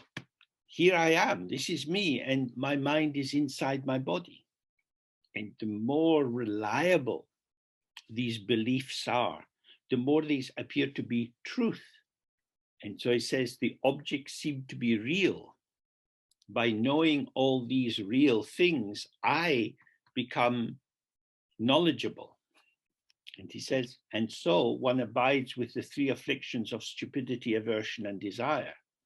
So you go to school and you invite one of your classmates to come home with you. So you say, Mom, this is Esmeralda. This is Esmeralda. This is stupidity. Which bit of this is Esmeralda? All of her is Esmeralda. Her feet are as much Esmeralda as her nose. Who is she? Esmeralda. But of course, now your mom wants to know, and where do you live, Esmeralda? Do you have brothers and sisters, Esmeralda? I'm getting to know Esmeralda. Esmeralda's telling me stories about Esmeralda. And so later I can say, oh yes, Esmeralda's dad, he works in the post office. So now we're getting more handles growing out of Esmeralda. We know her because we know about her. And it's as if the narrative of Esmeralda is absorbed in through her skin and sits inside her as a kind of essence driving her. And so we then have the question, do I like Esmeralda or do I not like her? Do I have aversion or desire? Well, sometimes she's nice, then I like her. Sometimes she's not very nice, then I don't like her. I don't know if I want to play with her anymore. Too much trouble. I'm going to play with my dolls instead. This is the reason so many people look at pornography. Pornography is like playing with dolls. They don't talk too much and they don't cause trouble. Real people are less predictable. So this is We are liking, not liking, opening, closing. We are pulsatory, moving towards the environment, away from the environment, then towards whatever arises as an appearance for the six senses. If it seems good, there is desire, and if it seems not good, there is aversion. And if it's held to be neither good nor not good, there is the stupidity of the dull absence of thought. In that way, there is desire and aversion, accepting and rejecting, encouraging and inhibiting. So what you have operating here is selectivity. Certain aspects of the environment are being privileged, are being made more a kind of ongoing focus, and others are being pushed in the background. And this is called the ignorance of identification. And this means that there is the sense something is there, something that exists. There is, if you like, a noun, and there are qualities to this thing, this noun, or the things that noun can apply to. And so the noun can be modified and qualified by adverbs and adjectives to give a more rounded, nuanced impression. So now I can start to develop hopes and fears. Mom, you know, Esmeralda, and you know how I didn't like her very much. Well, at school today, she told me she's getting a new bicycle and she's going to give me her old one. So can we invite her to have food with us tomorrow evening? Because she's really quite nice. Yes. So now children working out what is ethics in a moving world. We have the 8 worldly concerns, winning and losing, fame and notoriety, and so on. We seek happiness and we want to avoid pain. How we interpret an event will also depend on our internal mood. What might be appealing in one mood will not be appealing when we're in another mood. And so the more we engage with the environment, the more variety we perceive around us, and the more rich and diverse becomes our own repertoire of emotional reactions. So the world starts to be revealed to us as an infinite supply of stuff. And the language that we use allows us to get increasing finesse in our description and identification of what we believe is there. And with that complexity outside, we have complexity inside. That we have ambivalence, liking and not liking, loving and hating. And this creates a tension in the body. If I tell you what I really think about you, you might reject me, but then I'd be lonely. So I'm going to pretend to like you more than I do because I don't want to be lonely. Now I'm in bad faith with myself and with you. I'm managing myself. So you can see how this develops a kind of slippery self-consciousness. So then he says, in this way, from the root of ignorance, the 6 afflictions arise without control, and we find ourselves to be travelers, wandering in the 6 realms and experiencing the sorrows of each of them. So the 6 afflictions are the stupidity, aversion, desire, then pride, jealousy, and envy.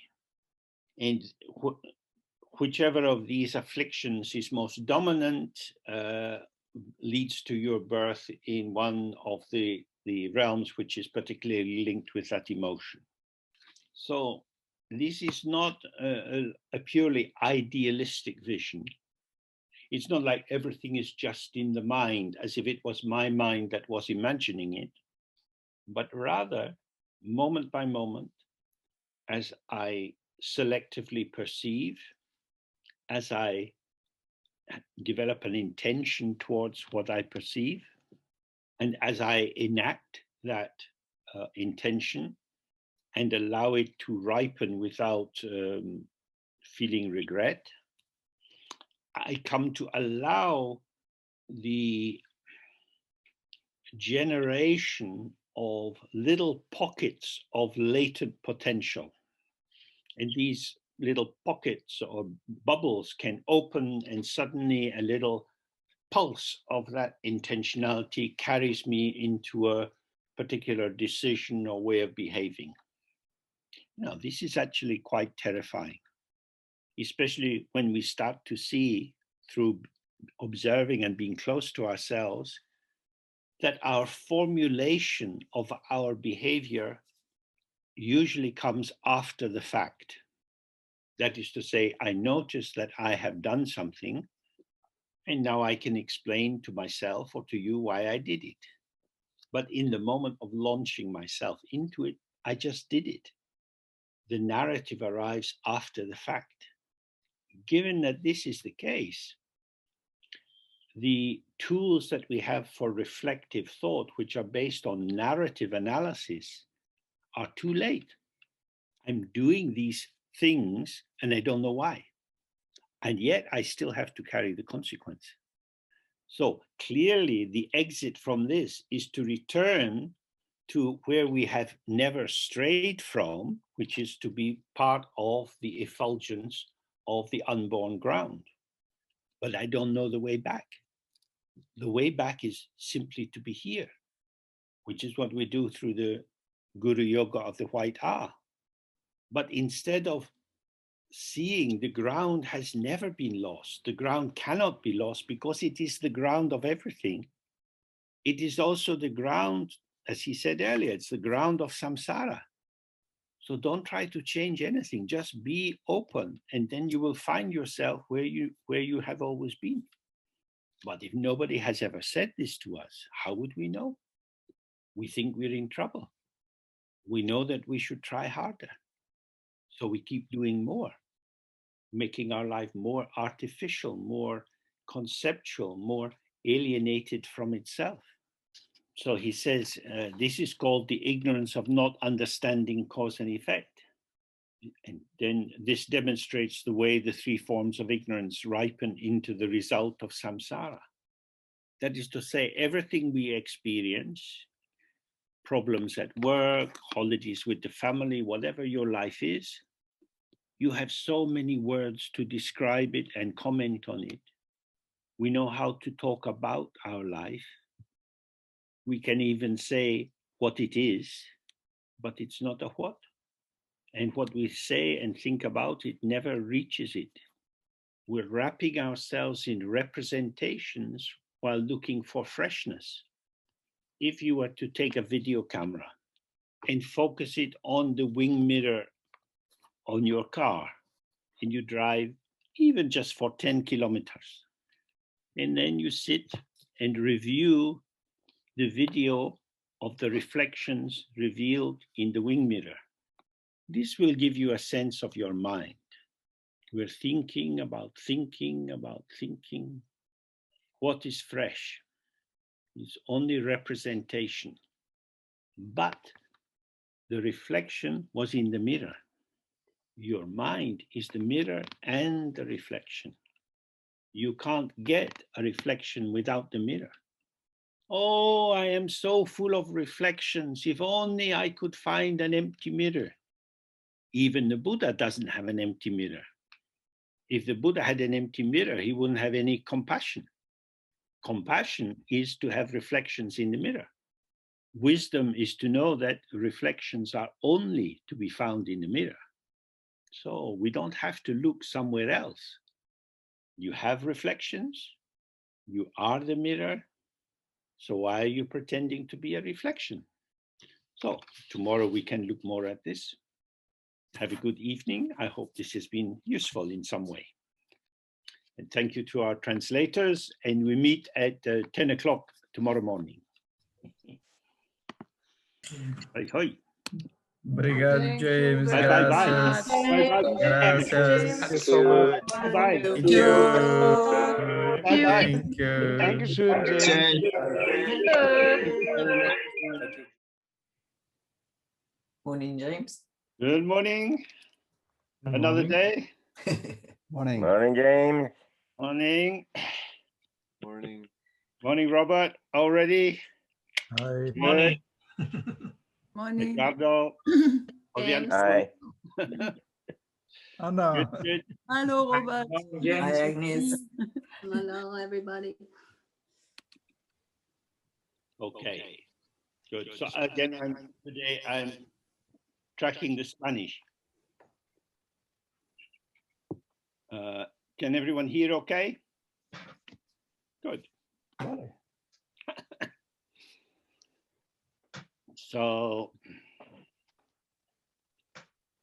again, we're looking at the mind, which we all have. The mind is the basis for experience. We live with and in our experience. But as we looked yesterday, we don't see clearly what the nature of experience is. We imagine the true existence, the separate real existence of phenomena and of sentient beings, and that includes ourselves. So now we're going to look at the nature of liberation, how to awaken. And this is rather strange, because the one who has to awaken is the one covered in ignorance. So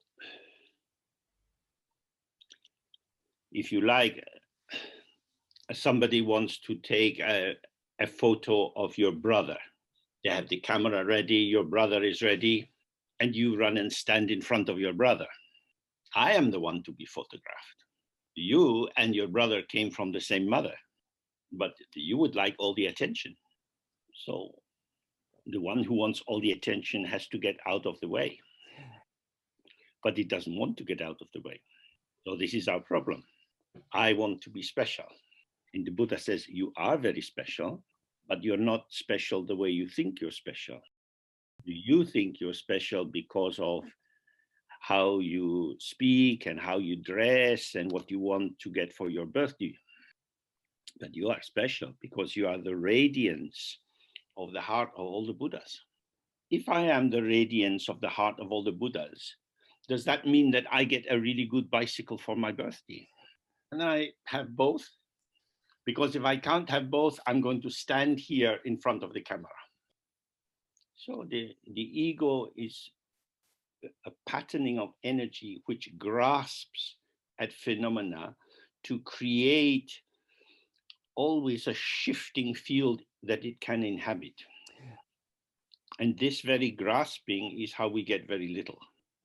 The grasping hand can hold very little. The open hand can support much more. So we have to let go of this dream of me first, I'm the most important one. Now, yesterday we were looking how this is actually just an idea.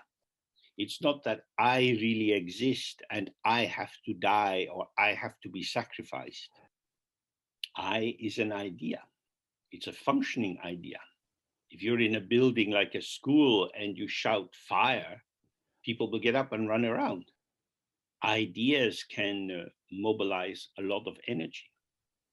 The idea of self is a very powerful mobilizer because the idea of I splits the world.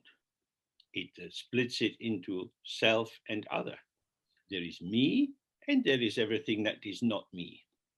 And somehow it looks for the ego as if these are two equal possibilities. Me, not me.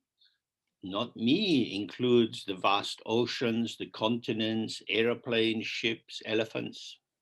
But there's me and not me, and both have equal weighting for me. So it is the over-evaluation, the over-investment in the idea of a self, which is separate from everything else, which is the problem. So ignorance is like the freezing of the river. You can take hold of a piece of ice, but you can't take hold of water. Then with the ice, you can carve it the way you want. Actually, the ice is always happy to melt. It's simply water held, frozen into a particular pattern. In the same way, the energy of our potential, which can go in many different directions, becomes frozen according to our limited idea about who we are. So when we realize that, we can see that actually the dissolving of the structure of the ego is releasing the energy of life back into the flow of life. If you take a cube of ice from your fridge and you put it on a plate, gradually it will melt into water. You don't have to play some solemn mass while this is occurring, to weep salt tears. Our sister ice is melting. I remember her when she was so strong and firm in her shape. Now she's going. So this is like when somebody dies, people are crying. As we know from the teachings, the 5 elements dissolve progressively. Energy goes into energy, ever more subtle, until it dissolves in space. And then from space, it emerges again in a new formation. So this is the same with our mind. Our thoughts arise, seem to be there, seem to have a shape like ice, and then they're gone, instantly melting. The freezing of the thought as something we can apprehend is a particular activity of the dualistic grasping mind. When we leave the thought in the flow of becoming, a particular thought is not there, then not there. Even when it's here in our mind, where is it? It's coming from the ground that we looked at yesterday. It remains in the ground, and then it's in the ground. It is the misunderstanding of the nature and status of the ego that leads to resistance to entering deeply into the practice. We hold on to the impermanent as if somehow it could make it as permanent, which is why in Buddhism we spend a lot of time observing the quality of impermanence. Yesterday was the full moon. Many people like the full moon, but the full moon is not a thing. It's a relationship. The moon has no light. It gets the light from the sun according to how they stand in relation to each other. The light of the full moon is exactly a demonstration of dependent origination. And because it arises due to circumstances, it vanishes. Some people believe that the full moon is somehow special. We make it special. Of course, it can feel like a particular kind of energy, and it might be more difficult to sleep and so on. These are experiences arising in dependent origination with the illumination of the full moon, which is the relation with the sun. There is nothing to grasp, but we grasp. Oh, it's the full moon. Looks very big. But the extent of the illumination of the moon is shifting. Just like a thought coming, staying, going, the moon is getting more full for a little, and then getting less full. So the more we can see change, movement, impermanence, and see that we are part of this movement, then we can see, oh, the ego is a patterning of movement. I am a pattern of movement, and I don't make my own pattern. I am a revelation to myself. That's a reasonable grammatical statement. But who is the self to which or to whom this revelation of I is made? I arise in the spaciousness of the mind, but I can also think about I. This is why I is very important. It is both the revelation of emptiness and the site of a representation which can be held on to by the ego. And when we grasp at the I by taking it to be something, and we invest this idea with a feeling tone of I, me, myself, this is who I am, I want to live. Yet we quite like to sleep. We are the inconstant lover. I love you. I never want to let you go. But good night, see you in the morning. What, you want to sleep and leave me here alone? But I love you. I just want to sleep. And where are you when you sleep? Gone. You abandon your ego, then you pick up your ego in the morning. Imagine if the ego was to be an angry lover. Where were you last night? Now in the morning, you're back awake in the bed, but where were you? You were dreaming of someone else. And now you're here, fully available, so sweet and nice. It's not surprising that we're divided against ourselves. So when you simply observe the day and the night, eating, walking, sitting, you see you are movement, not something fixed. And this is the background that makes this teaching now on liberation more easy to understand. For this kind of practice, we don't have necessarily have to do formal so-called preparatory practices. The preparation is to be present in your life, seeing how life unfolds. So now we begin part B, the way of liberation. He says, from beginningless time, the ground has been inherently pure as openness, immediacy, and potential, the three modes instantly present.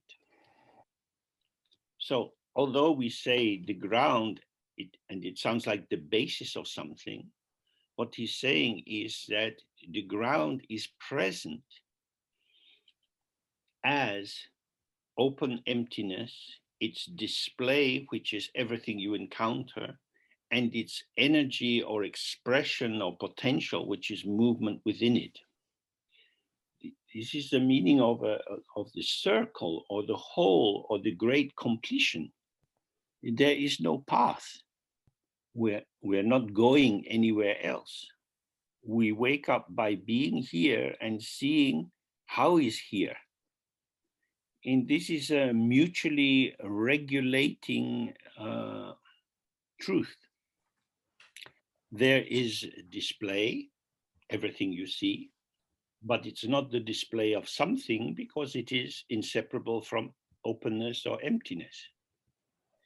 And you are not a subject observing this because you are moving within the movement of the unfolding of the display. So if any of these three is taken as something, the fact that they arise not arise, but the fact that they are, dissolves the solidification of any one of them as something in itself. Everything you need is already here. So we have to think, what is the implication of this? This Dharma is like a good quality cream. You have to massage it into yourself. We have everything we need. Oh, you look in the fridge, you got plenty of food.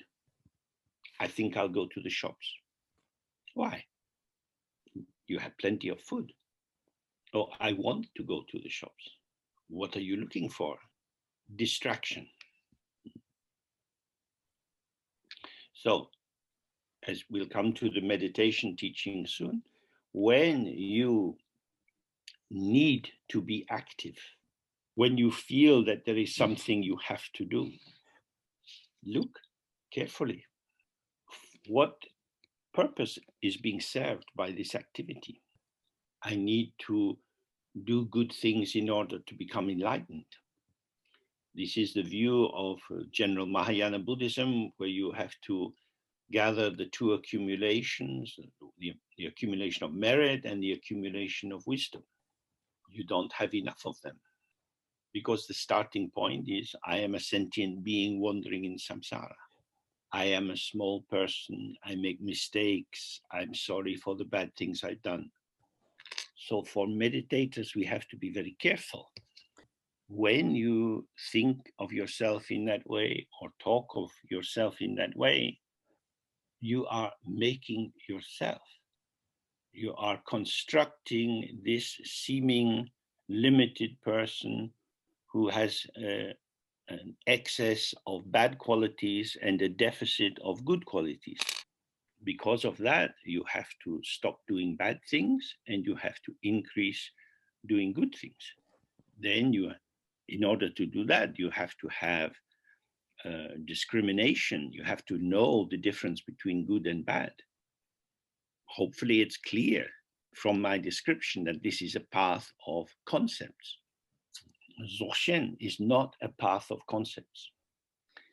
If you put your concepts into different patterns, you can make all kinds of interpretations, like someone reading tarot cards. That's activity. You're passing the time you have left before you die, doing so many things. And yet when you die, you leave this life empty-handed because you believe that you have to do a lot. I have to make it happen.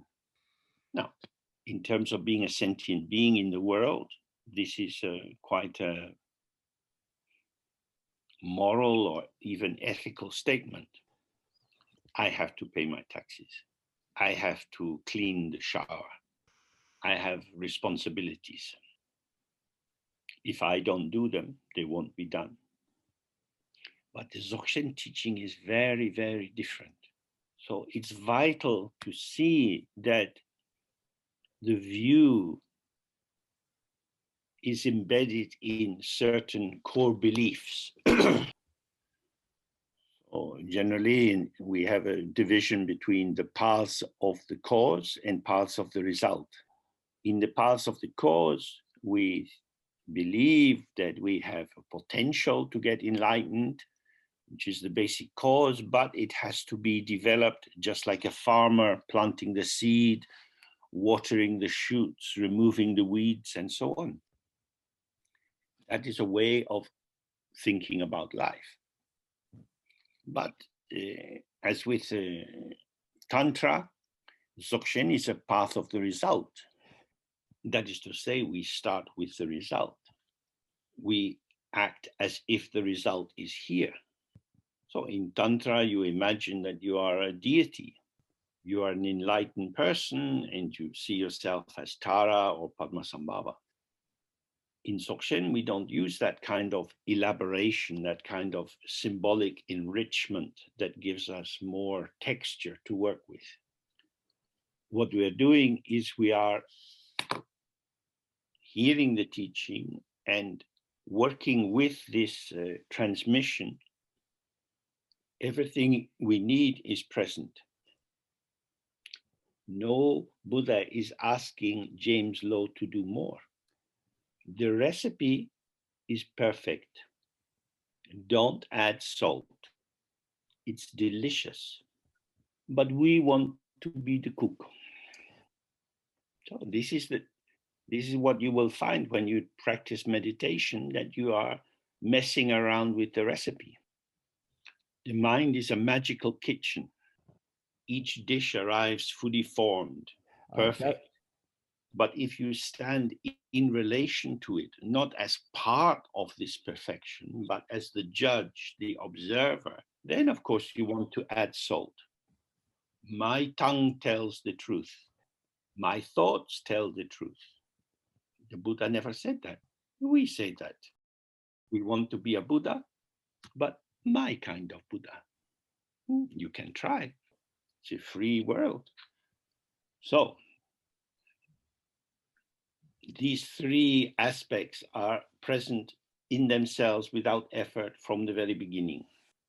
Accordingly, by awakening to how one actually is, the clarity of self-recollection rises like the sun and dispels the darkness of co-emergent ignorance.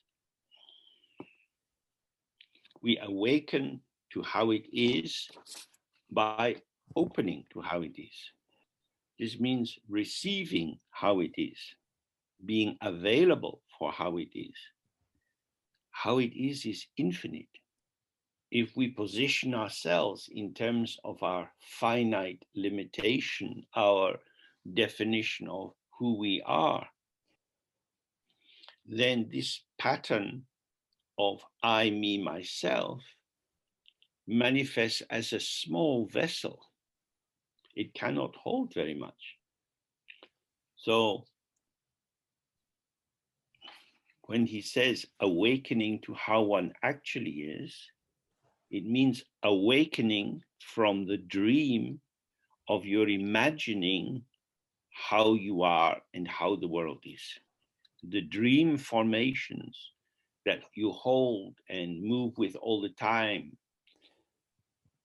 are not able to receive all that is offered.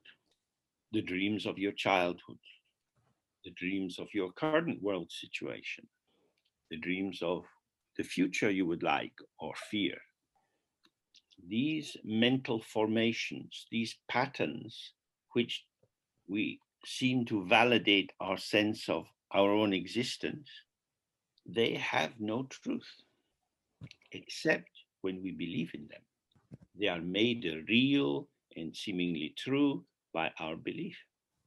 Belief is an activity. The movement of the mind generates all the stuff, the seeming existence that the subjective ego self hangs on to. So when we see that from the very beginning, I have been openness, immediacy, and potential, oh, it's like this. Potential is my embodiment. How will this body be? It depends. When I began talking, I had my jacket on, then it seems to be a bit warmer, so I took my jacket off. Body's changing, moving according to circumstances. The potential is the capacity to respond. It's not fixed. We can't know in advance, yet we can participate because we are already part of what is happening. But how we participate is not determined by the self, nor is it entirely determined by the other. It is connectivity, relationality. We are synergy. Well, we have to think, if I say we are synergy, it doesn't mean we in the body is synergy, because the potential is embedded in the environment. So we here means me and environment. And not even an and, because and would indicate there is this and that. But there is a field of energy which manifests, showing houses, cars, and Mr. James. How the world is revealed is arising with the intensity and quality of our attention. And how we are is how much of the shaping and impact of the environment we allow. To see the non-duality of self and other, self and environment, is to see how we are. And to see that self and other are inseparable from unborn emptiness. This is how we are. Language cannot describe that, because I would have to say 3 aspects or 3 factors. There are neither 3 nor 1. We can't reduce it into one thing, nor are there 3 different things or 1,000,000 different things. Diversity is the breath of emptiness. Nothing has been born. So when we awaken to the actuality of how it is, the clarity of self-recollection, which means the whatever we say, this inseparability of these 3, this rises like the sun, and the darkness of ignorance dissolves. I am, I'm in this body, here I am, with and as part of everything. And all of this manifestation is without any separative individual inherent existence. This is how it is. And because it is how it is, we can recollect it. This word dremba, the Tibetan word for recollection, it also means memory, and it also represents sati from Pali, which we now translate as mindfulness. But if I'm being careful or mindful, that again is a dualistic ego activity. This recollection is the coming into mind. The sun is always in the sky, but we don't see it at nighttime. When the sun comes in the morning, it seems to rise as if it's come from somewhere else. The sun is there in the sky. When we recollect, we see what is always there. It is not a creation, nor is it a recognition, because it's not a cognition. Cognitions are dependent on thought. It is a revelation, and the revelation depends on the arena. So you need to have a very big stage if you want to have do an opera like Aida, where you have a very big choir.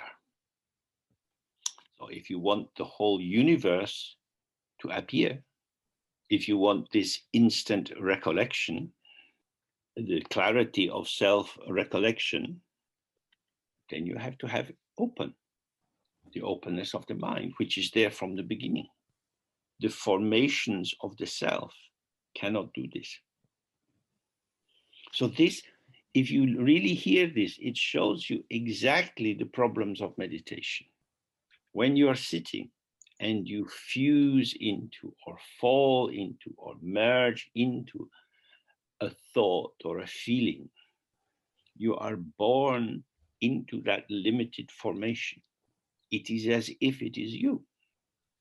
When you get distracted and you go off on a little riff of a daydream, something quite precise is happening because you're in the detail of it, and then you come out of it a little bit disoriented, because where were you? It seems so real. Indeed, it's just like a dream. But in that, you lost yourself. You lost yourself as these, in division of these three. Today is Sunday, so maybe we should call it the Trinity. It's not a bad term.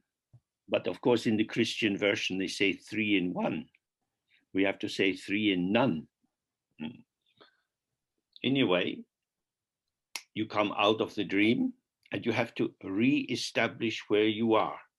Oh, I'm sitting here doing meditation. No, again, you're a little bit more awake, but you're still very small. Don't identify with the small. Otherwise, why is this a great yogi describing this to us? So, by awakening to the ceaseless, multifarious display of the innate potential of awareness, appearance is self-arising and self-liberating, and this dispels the ignorance of identification. Oh, this is very wonderful.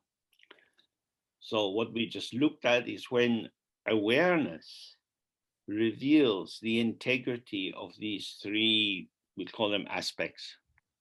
This dispels the co-emergent ignorance. You remember yesterday, this is the suddenly arising ignorance. Suddenly arising means it's like a magical creation. Because it's like magic, it hasn't been born. It appears to be born. Within its magical display, I, the subject, am bemused, confused by the many different appearances. I take them to be real. Self is real, other is real. But when you see nothing is born, then we're looking at this first aspect, the openness. Open, nothing to grasp. Then we come into this, what he's just describing just now, which is the second level of ignorance, the ignorance of identification. And this means we see that all the many, many things which occur, what we call memories of the past, plans for the future, sensations of pleasure and pain in the body, and so on. Whatever you learned in school, all the trees you see, all the food you've ever eaten, all of these things which seem so internally defined, which seem so true to themselves, are in fact the display of this potential, the innate potential of awareness. So if we return to the image of the mirror, when we look at the mirror, what we see is the revelation of the potential of the mirror. Here I've got this piece of paper of the text we're looking at in my hand. This is not a mirror. The potential of the text is determined by the letters which are on it. Because I understand English, I can read it. If someone gave me the Spanish translation, it would be no use to me. I could pray to the Spanish text, please, I am an Englishman, I am never good at languages, please turn into English for me, I beg you. And the text would say, hey, you stole Gibraltar, I'm not going to change anything for you. So it would be fixed. But the mirror is not like that. The mirror's potential is to reveal what is put in front of it, but it can only do that because it has the potential to show whatever. And what it shows is illusion. The reflection belongs in the mirror. Experience belongs in the mind. When we think about experience in a particular way, it is as if experience establishes the true existence of phenomena existing in themselves outside the mind. And that's how it feels for us, because this is our paradigm, the paradigm of duality. When we look through this, when this is our explanatory matrix, this is how it is for us. And what he's saying here is, if you see this unborn openness, which is infinite, means has no boundary, you don't come to the end of it. It is all inclusive. So whatever arises is within. This is Dzogchen Chempo, the great completion. Nothing is coming from outside. This openness is unborn. Whatever arises is arising from the unborn. It's not possible for the unborn to give birth to the born. But what it does is it gives birth to the delusion of the born. If you fall under the power of the delusion, you believe in the true existence of phenomena. It is an idea. We could say it's just an idea. But of course, ideas, when you take them up, when you believe in them, become very, very powerful. Huge amounts of resource are mobilized for drilling oil, for killing whales, and so on. The idea of gold had hundreds of thousands of people rushing up to Alaska in the terrible cold to try to find this magical substance. Most people didn't find gold. Many got sick, lost their money, but they were driven by the idea. The idea was empty. So this is what he's saying, is if you see the openness, the infinity, and when I say see it, I mean when you find yourself non-dual with it. We don't have any sweet way to say this in English. We might say when you find yourself present in and as infinite openness, then it's obvious that everything is manifesting within this. It has no other source. And therefore, he says, appearance is self-arising and self-liberating. It's emerging from emptiness, showing as emptiness, dissolving as emptiness. Nothing has been born. And this dispels the ignorance of identification. With identification, we think there are real entities and they are like this and they're like that. This is a Ford car, this is a BMW. It is a BMW. Now we know something. But what model is it? How old is it? Has it been driven a lot? And was the driver very careful? So there are many, many further questions to identify the specific value of this vehicle. So this is so wonderful. I ask questions and then I get more information about the car and then I know what it is. It is my accumulated thoughts about it. That's what it is. Everything you see is the particular patterning of your thoughts about it. So the people who own this big vehicle, four-wheel drive, they presumably like it and spend a lot of money on it. Someone else might see it as part of the destruction of the climate. It's a machine for polluting the atmosphere. And for people who live in the city, it's completely unnecessary. These are different interpretations. What is it? When you really examine, because there is an absence of inherent existence or a basis of identity, then you see identity is relational. I will never know the car. I will know the car for me. Subject and object are born together. Everyone who looks at the car has their own car. This might sound ridiculous, but this is an invitation to inquire yourself. What we have in the simplest description, I would say, is a kind of blue shape with some glass. But of course, there are many kinds of blue.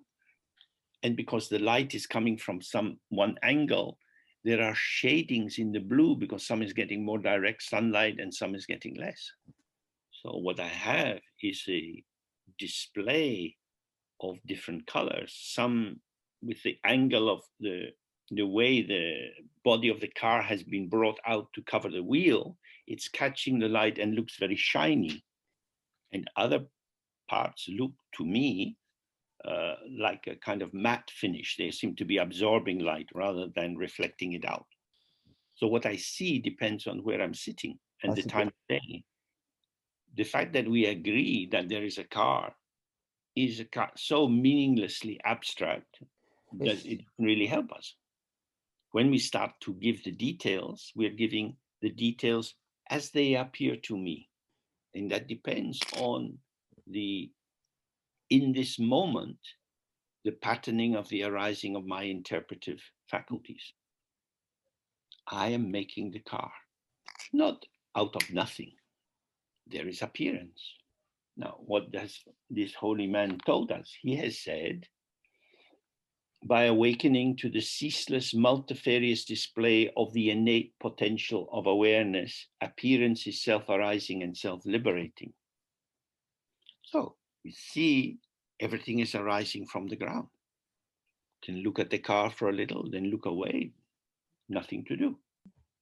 If thoughts arise in my mind about the car, they play together like a child in a play park on the swings and on the slide, but they don't establish anything real.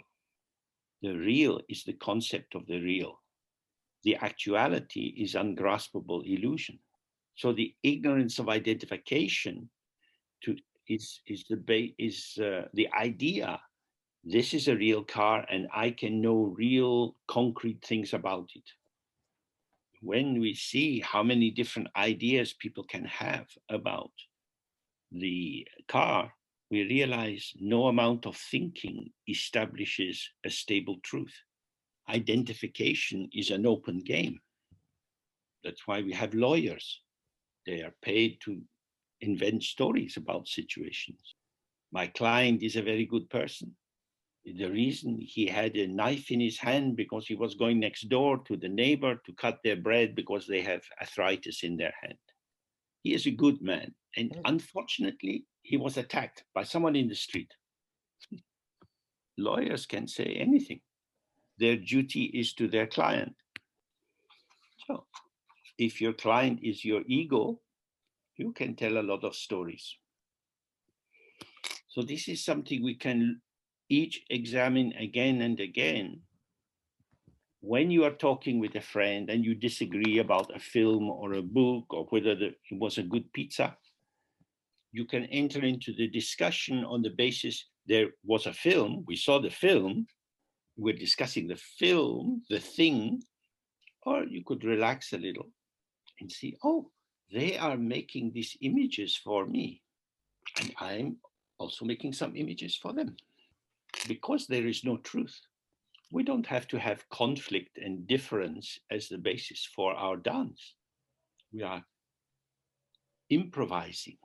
We're taking some aspects of the potential of the situation and moving them in different patterns. Why are we doing it? Because it's connectivity. I connect with you. Now, if I think I know the truth about the film, what you say is rubbish, then my best friend is called truth. And me and truth, we get on well together. And this is now a triangle. You, me, the truth. I've got the truth. The truth loves me. Fuck off. Conflicts arise very easily this way. This is the ignorance of believing that there is some objective reality there and that we are simply commenting on what is. But what appears is the movement of the mind. And how it appears depends on the factors which arise for both parties in that particular moment. The truth, the absolute truth, is emptiness. The truth which is formed by concepts and beliefs and emotions and the 5 poisons is relative truth. It depends on your education, your power in the world, and so on. So now we have a break. If you make a tea or a coffee, you can think about, oh, whether you like it or you don't like it. See how you have, why you chose to buy that kind of coffee. Because it's good for me. Not everyone buys it. It's good for me. Truly, is it good? That depends. That's why it's relative truth or conventional truth. Okay, if we come back at 1:45, that's in 25 minutes time. See you then. Os veo entonces. Okay. Okay, now we go. So we have some good news due to the kindness of our Brazilian wonderful support staff, Pedro and Juan, and our translators, Milton and Juan and Robert. We are going to have a further weekend on the 17th and 18th of April. So that should give us some chance to finish this text. So let us continue. So he says, because the ignorance of identification has been purified, the root of the life force of bad actions has been cut, and so ignorance of not understanding cause and effect is self-purified. So the ignorance of identification is taking appearances to be existence, to be something which can be known and labeled and brought into the semiotic web. And this allows the process of construction. In Tibetan is called duche. It means gathering together. And it's in many cases the equivalent of karma. So karma begins with the idea of I exist and you exist. And on the basis of this, I develop an intention towards you. The intention is impossible if there is not a you and an I. The intention allows the construction of my particular sense of you. I identify you as someone I can help or as someone I can steal from. As example, you can have any kind of intention towards the person. As I develop an intention to help you, I construct my image of you as someone needing help. And if I want to steal from you, I construct my sense of you as someone from whom I can take something. So when I see you, it is through the lens which reveals this particular patterning of you. So in that sense, the first ignorance, which is losing open spaciousness and coming to the sense of my existence as an entity, and this feeds to the sense of a world of entities, and this feeds to developing intention for activity. So if you remain open with the self-dissolving of appearances, you can relate to them and participate without concretization, or maybe that's the wrong word, without substantializing, without making solid. It's concrete in the sense of precise, but it's not solid in the sense of something there. Because karma is concerned with you for me. So I want to help you. I will do something for you. I will do it. Maybe we say this is a good action, but it's also carrying the validation of myself as the one who is doing it. So what we're going to focus on with the meditation, but here we're clarifying as the way to see, the way to view, is don't thicken what you see with your associations. If I build up a picture of you, you will be going on living your life, responding to events, and I will be taking more information to build up my picture. So the more I think about you, the more the person I think about is my image and not the immediacy of you. Because with karma, we are responding not to the immediacy of the situation, but the idea. So sometimes they describe crimes as situational. So I go into a cafe. You have paid your bill and you put your wallet on the seat beside you, and then you get up and go. And I put the wallet in my pocket. I didn't have an intention to steal, but I steal. Now, did the wallet make me steal?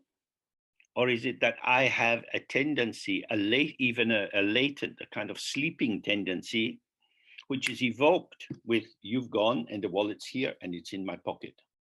So from the Dharma point of view, of course, it's my own tendency which does the stealing, which is structured around the true existence of myself, what I need.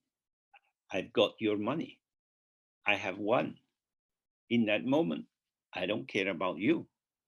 So self and other have gone into a hostile opposition. So this is how we generate bad karma. It's not the action per se, it's the motive behind the action, which is me first. So he's saying, if you don't solidify your sense of self and other, if you don't build up pictures and judgments about who people are, then you will remain light and fresh in the moment, and that stops the development of bad karma.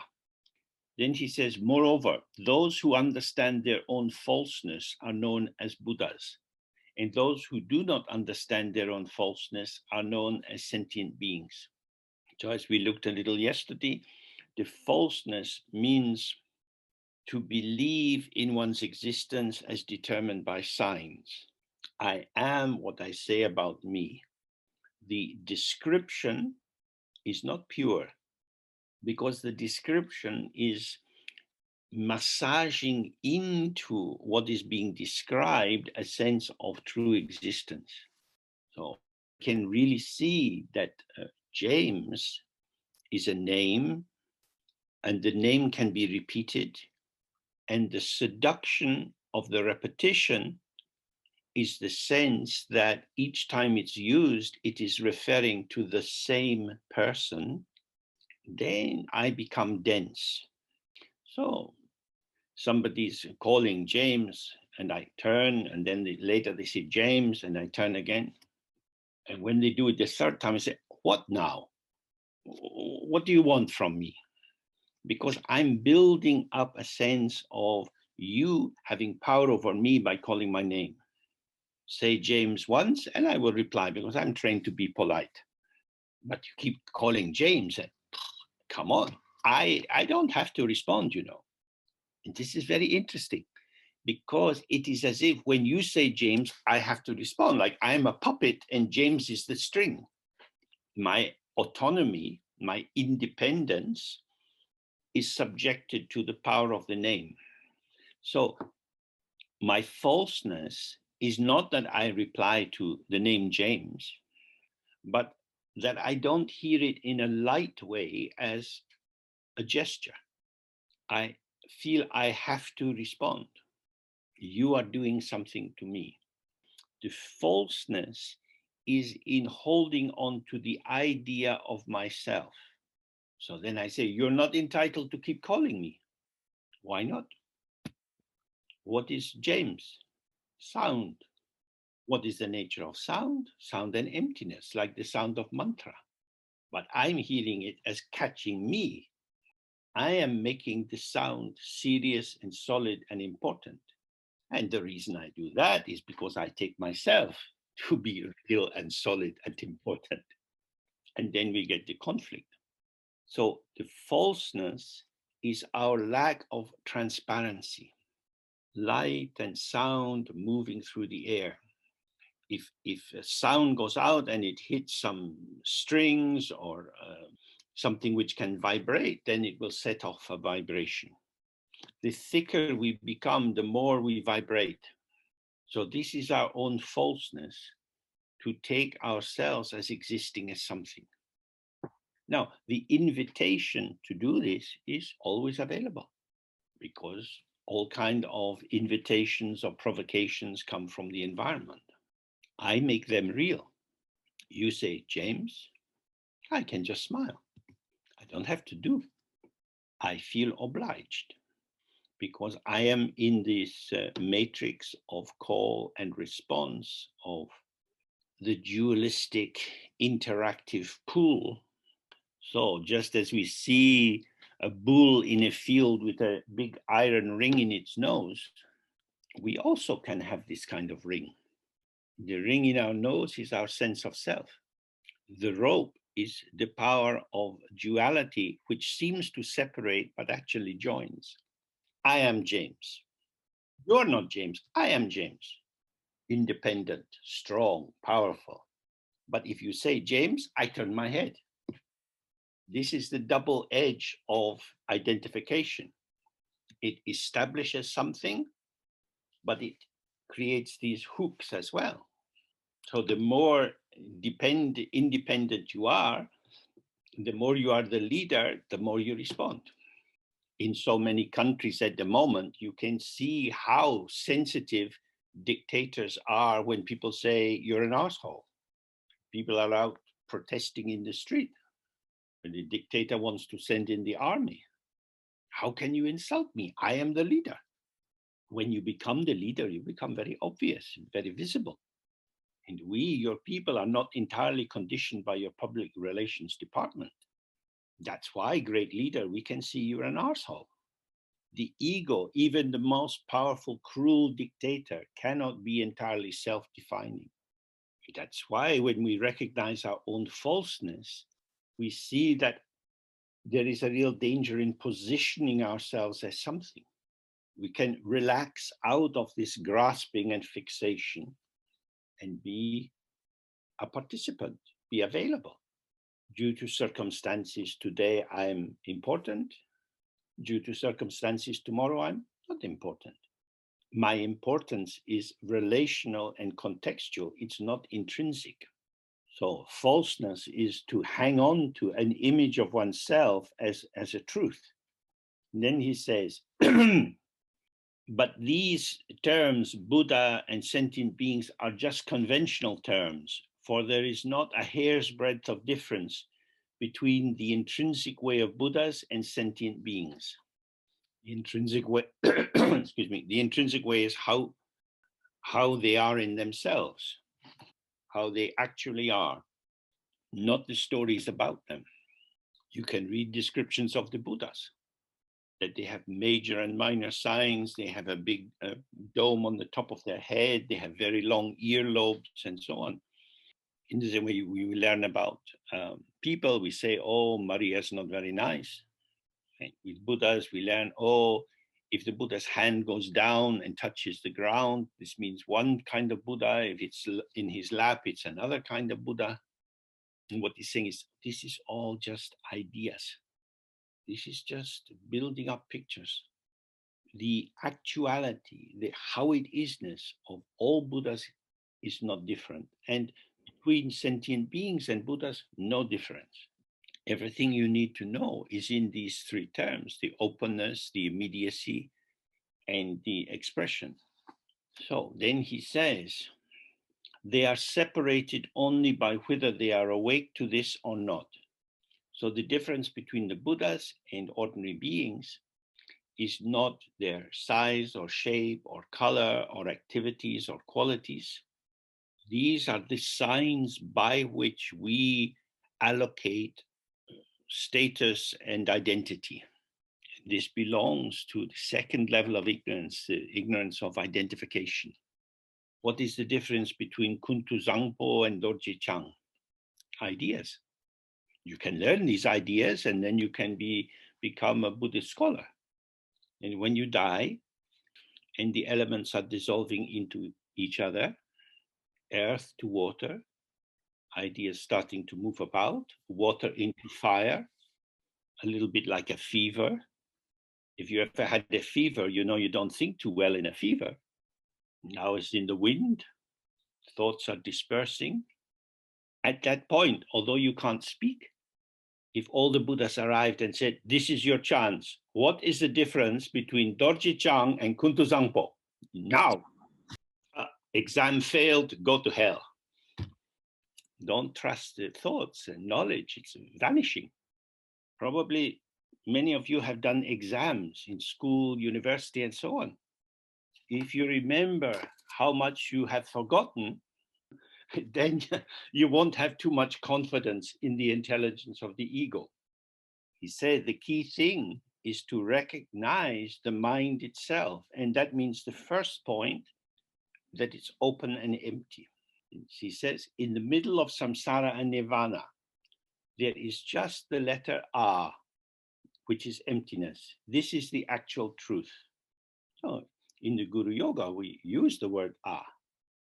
Is the ground, the source, the basis, and it's also all the manifestation as well. So when we say three times, we allow all our many thoughts and memories and so on to dissolve into the sound of and open into emptiness. Instead of holding on to knowledge and ideas, we let go and we have space instead, the spaciousness of the mind.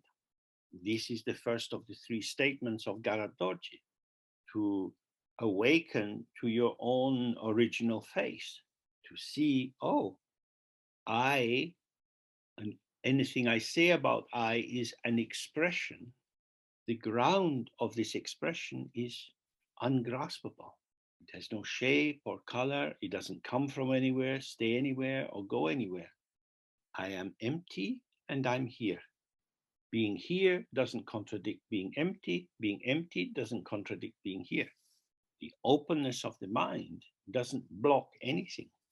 It is direct, unimpeded, unobstructed. But the ego sense of identity is not like that.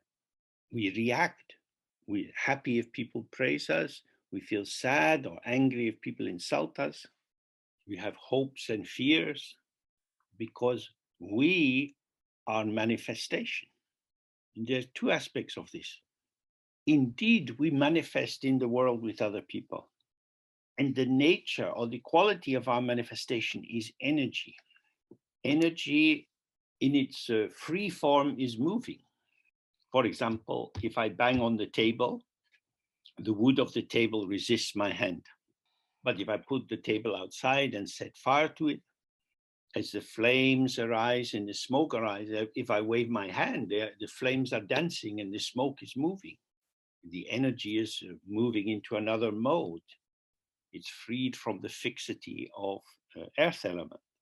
So in the same way, when people say things and our mood shifts and changes, instead of taking in the compliments and feeling proud or rejecting the insult and feeling angry, both of which create a kind of solidification, it's just movement. It doesn't mean you can't have a response. Someone insults you and you say, okay, or fuck off, whatever. But how could you say that to me? I thought you were my friend. I don't want to be your friend. People like you, I don't know, what are you doing? Now it's getting very, very hazy between us. Your insult lasted 3 seconds. My reaction is going on and on. So when I get home, I get on my computer. And another thing, I remember 3 years ago at your birthday party, you said this to me. I didn't say anything at the time because it was your birthday, but you see how, how dense and full of stuff we are, holding on to moments. The moments are gone. So you might say, maybe if you live in Brazil, would you like to come and see my collection of snake skins? I don't kill the snakes to get them. They let go of them every year. They slough it off. You can see it's like paper. The snake is gone. Snake can move so quickly. It's so amazing, like a dancer.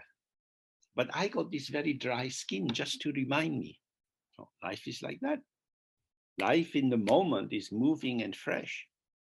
But when we hang on to our thoughts, they have no life in the sense of something bright and glistening. We have just the leftover, the echo, the shadow. It has impact, but no vitality. So this is why he's saying, go to the letter R, go to the open emptiness. This is the ground of everything. Everything manifests moment by moment, instantly. Tibetan, they say hlundrup, means like instantly present or effortlessly here. Here and then gone. Nothing has come in the sense of nothing solid, but this moment and this moment and this moment. So when you trust, each moment will arrive. That moment is gone. Another will come. Then you have some peace. But the ego says, but that one was special. Dad, you bought the wrong one. That's not the one I wanted. I can't. You spoiled it. It's not the same. We all know this experience as children. It's terribly upsetting because we are already saying the idea of the thing is more important than the thing. Okay, it's not ideal. You could play with it though. I'm not going to play with it. It's useless. It's horrible, stupid. When you are a parent, you want to cry. Here is phenomena. Here is something you can engage with your body, but you can't play with it because it doesn't fit your idea. I'm not going to eat it because I pissed on it. Well, why do you piss on your food? Because it's piss. It only tastes of piss because you pissed on it. No, you taste it, it's piss. But you pissed on it. That's what we do. Our opinions, our ideas, our prejudices, we piss onto everything and then it tastes of piss. So the letter R means stay with the freshness. So then he says there are 3 aspects to protecting awareness of inherent clarity regarding one's own falseness: the view, meditation, and activity. So if you see your falseness, it can't catch you. So the first thing is how to look clearly, which is the view. So then he says, the view indicates a definite, clear confidence in one's ever-present alignment with the intrinsic way, free of the stain of ignorance. This is the 3 modes instantly present. It means the Dharmakaya, Sambhogakaya, Nirmanakaya. What these terms mean is the Dharmakaya is the infinite emptiness of the mind. The Sambhogakaya is the clarity. Clarity means if I look out the window, I see light. I can, if necessary, situationally interpret the light, but I don't have to. So when we see images of these Sambhogakaya deities, Sambhogakaya means the body of enjoyment. Permanent enjoyment because permanent light. When the light turns into things, and we see things as good and bad, and I want more and I want less, then you don't have permanent enjoyment. You have specific limited enjoyments. So for the Sambhogakaya, it's the clarity which is always light.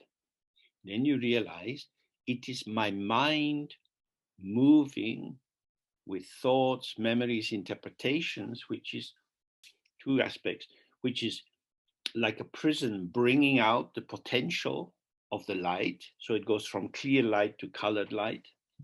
And these colors which come will depend on the situation. It's why we say the Buddha taught 84,000 dharmas. He didn't just have one way of talking. He could give many different examples, many styles of presenting, because it's not the form that's important. It's whether you get something, whether you connect. If the form becomes important, then it becomes very solid. So if, like I was talking about the car earlier, if I'm talking to someone who likes cars, then I can listen as they tell me things. This interests them. It doesn't interest me, but I'm interested in them. So I don't need to block it and say, I'm not interested in cars, because it's the connection with the mind which is important. Everything is a vehicle for connectivity. So we can see these paintings of the Buddhas in the 6 realms. They take different things to each realm. They take blankets to the cold hells and cooling water to the hot hells. Because in the Buddhist Dharma, there is no dogma. Many religions begin with a dogma, a creed, something you need to believe. The Buddha says, look, and he offers different people different ways of looking. So the view is the way of seeing. Now, because I use these reading glasses and I pick them up and put them down a lot, the lens gets dirty. Then it has to be cleaned so I can see clearly. That's easy because I know what it's like when the lens is clean, and I know what it's like when it's sticky or greasy. The problem for us is we are so used to the obscuration of the ego's interpretations and ideas that we think this is clear vision.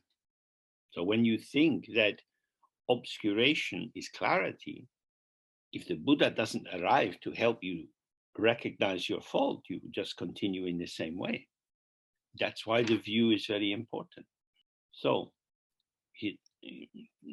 Lama Chetsangpa, he has already described these 3 aspects of our own existence, our openness and the clarity of the vision and the precision of our movement. So this is how it is. So this is what we have to see. How do we see it? Not by doing anything artificial. This is the difference between Dzogchen and many of the Buddhist paths. We are not constructing anything. We are not making a better version of ourselves. We are removing the obscuration, the thing, the shading, the cover, which hides how it is from ourselves. So the texts often say that the mind is naked. We wear our clothes. Generally speaking, except in the bedroom or on the beach, we see people with their clothes on. How people look without their clothes is not directly indicated through the clothing. To take the clothes off is quite easy. To let the thoughts fall away is quite easy, unless you hold them on. So maybe like a shy virgin, you're hiding yourself. I don't want you to see. But if we're saying that to ourselves, I don't want me to see, then it's a problem. So we sit, experience goes on. This is a kind of strange event. This is like you're living in a nudist colony and they set up a market. They sell t-shirts, trousers, dresses. Look at the color, the price is great. Come on, you want to try this? No, I'm quite happy being naked. So this is how we meditate. every thought, every feeling, every sensation, you could put that on. Quite elegant. But you see how it defines you. If you put on lime green trousers, then unless you are very vulgar, maybe not wear a bright red top. Whatever attitude, belief you put on limits your potential. The naked body can go in any direction, but you put on the first thing and immediately your potential is limited. So the central point is to experience your naked mind. So when we're sitting, many invitations to clothing arise. There's no need to be involved. And then if you stay with this, this is the practice. There are not very complicated instructions about what you have to do, because you don't have to do anything except to do nothing. Just sit. Don't get involved. It's not very complicated as an instruction, but it's difficult to do because you don't just have your shirt, but underneath you have your vest. And this inner clothing is your tendencies, your urges, your habits. So even if you decide, I'm just going to sit and relax, very spacious, without knowing how, suddenly you're covered in thoughts and feelings and memories. So this has to do with the arousal that we have, which is our impulse to do something. We're not relaxed. It doesn't matter. I don't care. Let it be. But underneath there is this, oh, this is not good. I don't want it to be like that. I don't want people to know I'm like this. So the first thing is to accept that you are as you are. We have tendencies to be lazy. Some people fall asleep very readily in meditation. Some people are drawn to memories of the past, going over in their mind again and again, seeing events that have gone. Some people experience some sensations of pleasure or joy in their body. However it is for you, don't get involved. Everything which arises will pass. It is not reliable. Your skin stays with you. Your clothes go on and off. Make friends with your skin. Put your hand down your arm on your shirt. You feel something. Now run your fingers down your naked arm. You feel a little bit more. Stay with the skin. This is the intuitive wisdom of the Buddha. That's why they pick everything up so quick, because they feel everything. If you have 3 layers of shirts and a winter coat, you're not going to feel very much. You're cozy inside, but cut off from the world. The mind itself is open to everything. So now the meditation. The maintenance of this view is known as meditation. This is enough. You need to read or listen again about the view until it's very clear for you. But keep it simple in your mind.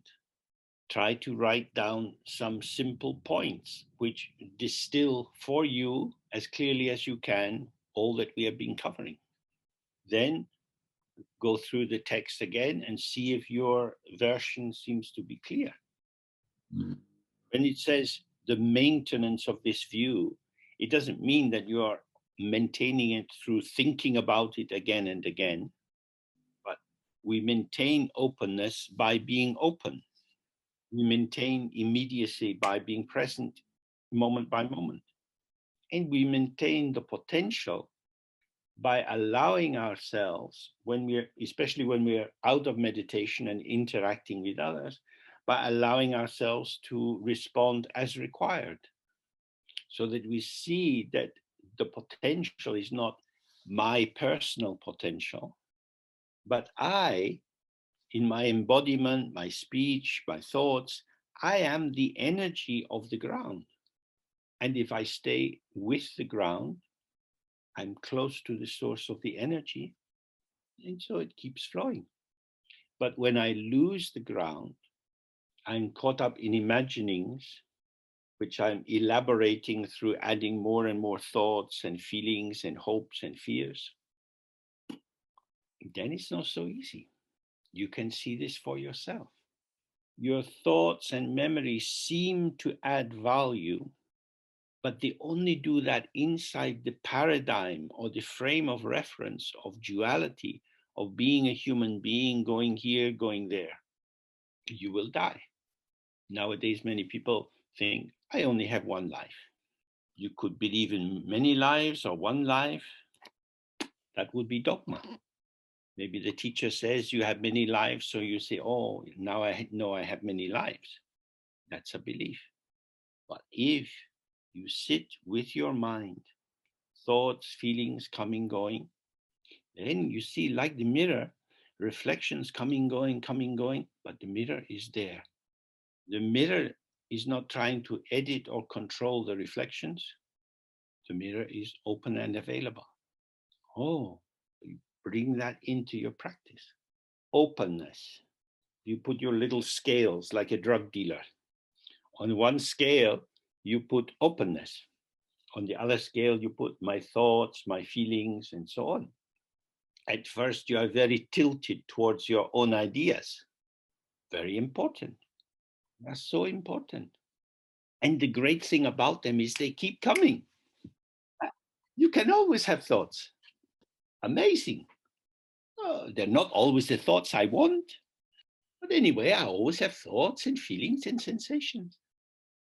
My hair has fallen out, but my thoughts keep coming. Right till the moment when I die, I can have thoughts and thoughts. How lucky I am. And each of these thoughts vanishes.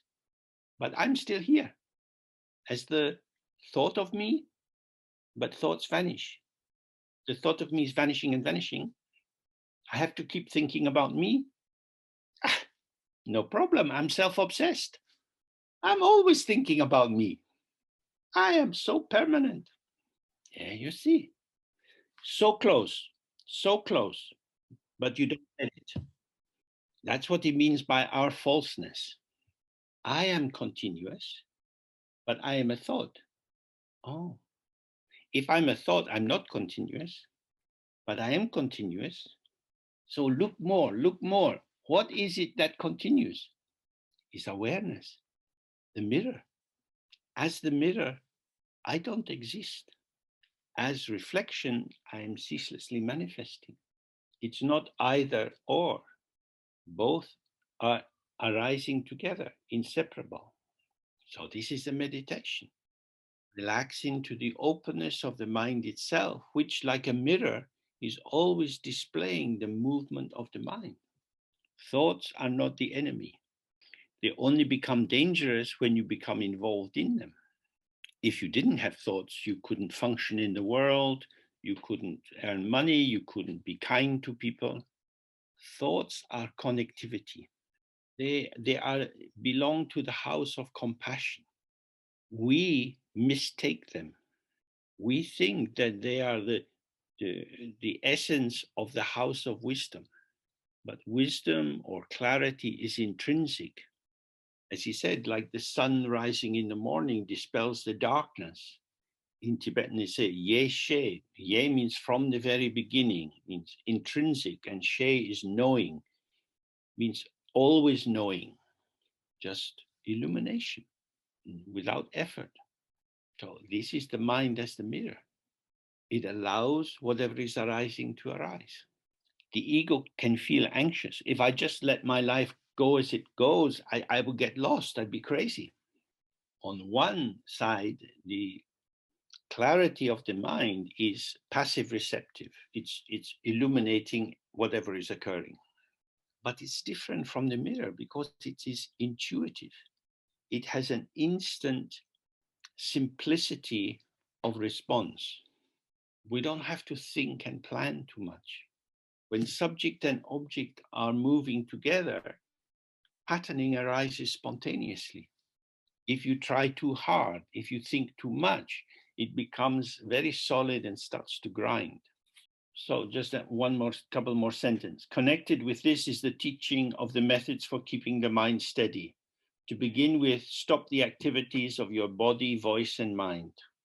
So the activities of the body, try to sit in a comfortable way, letting your skeleton carry your weight, the breath move freely in the diaphragm.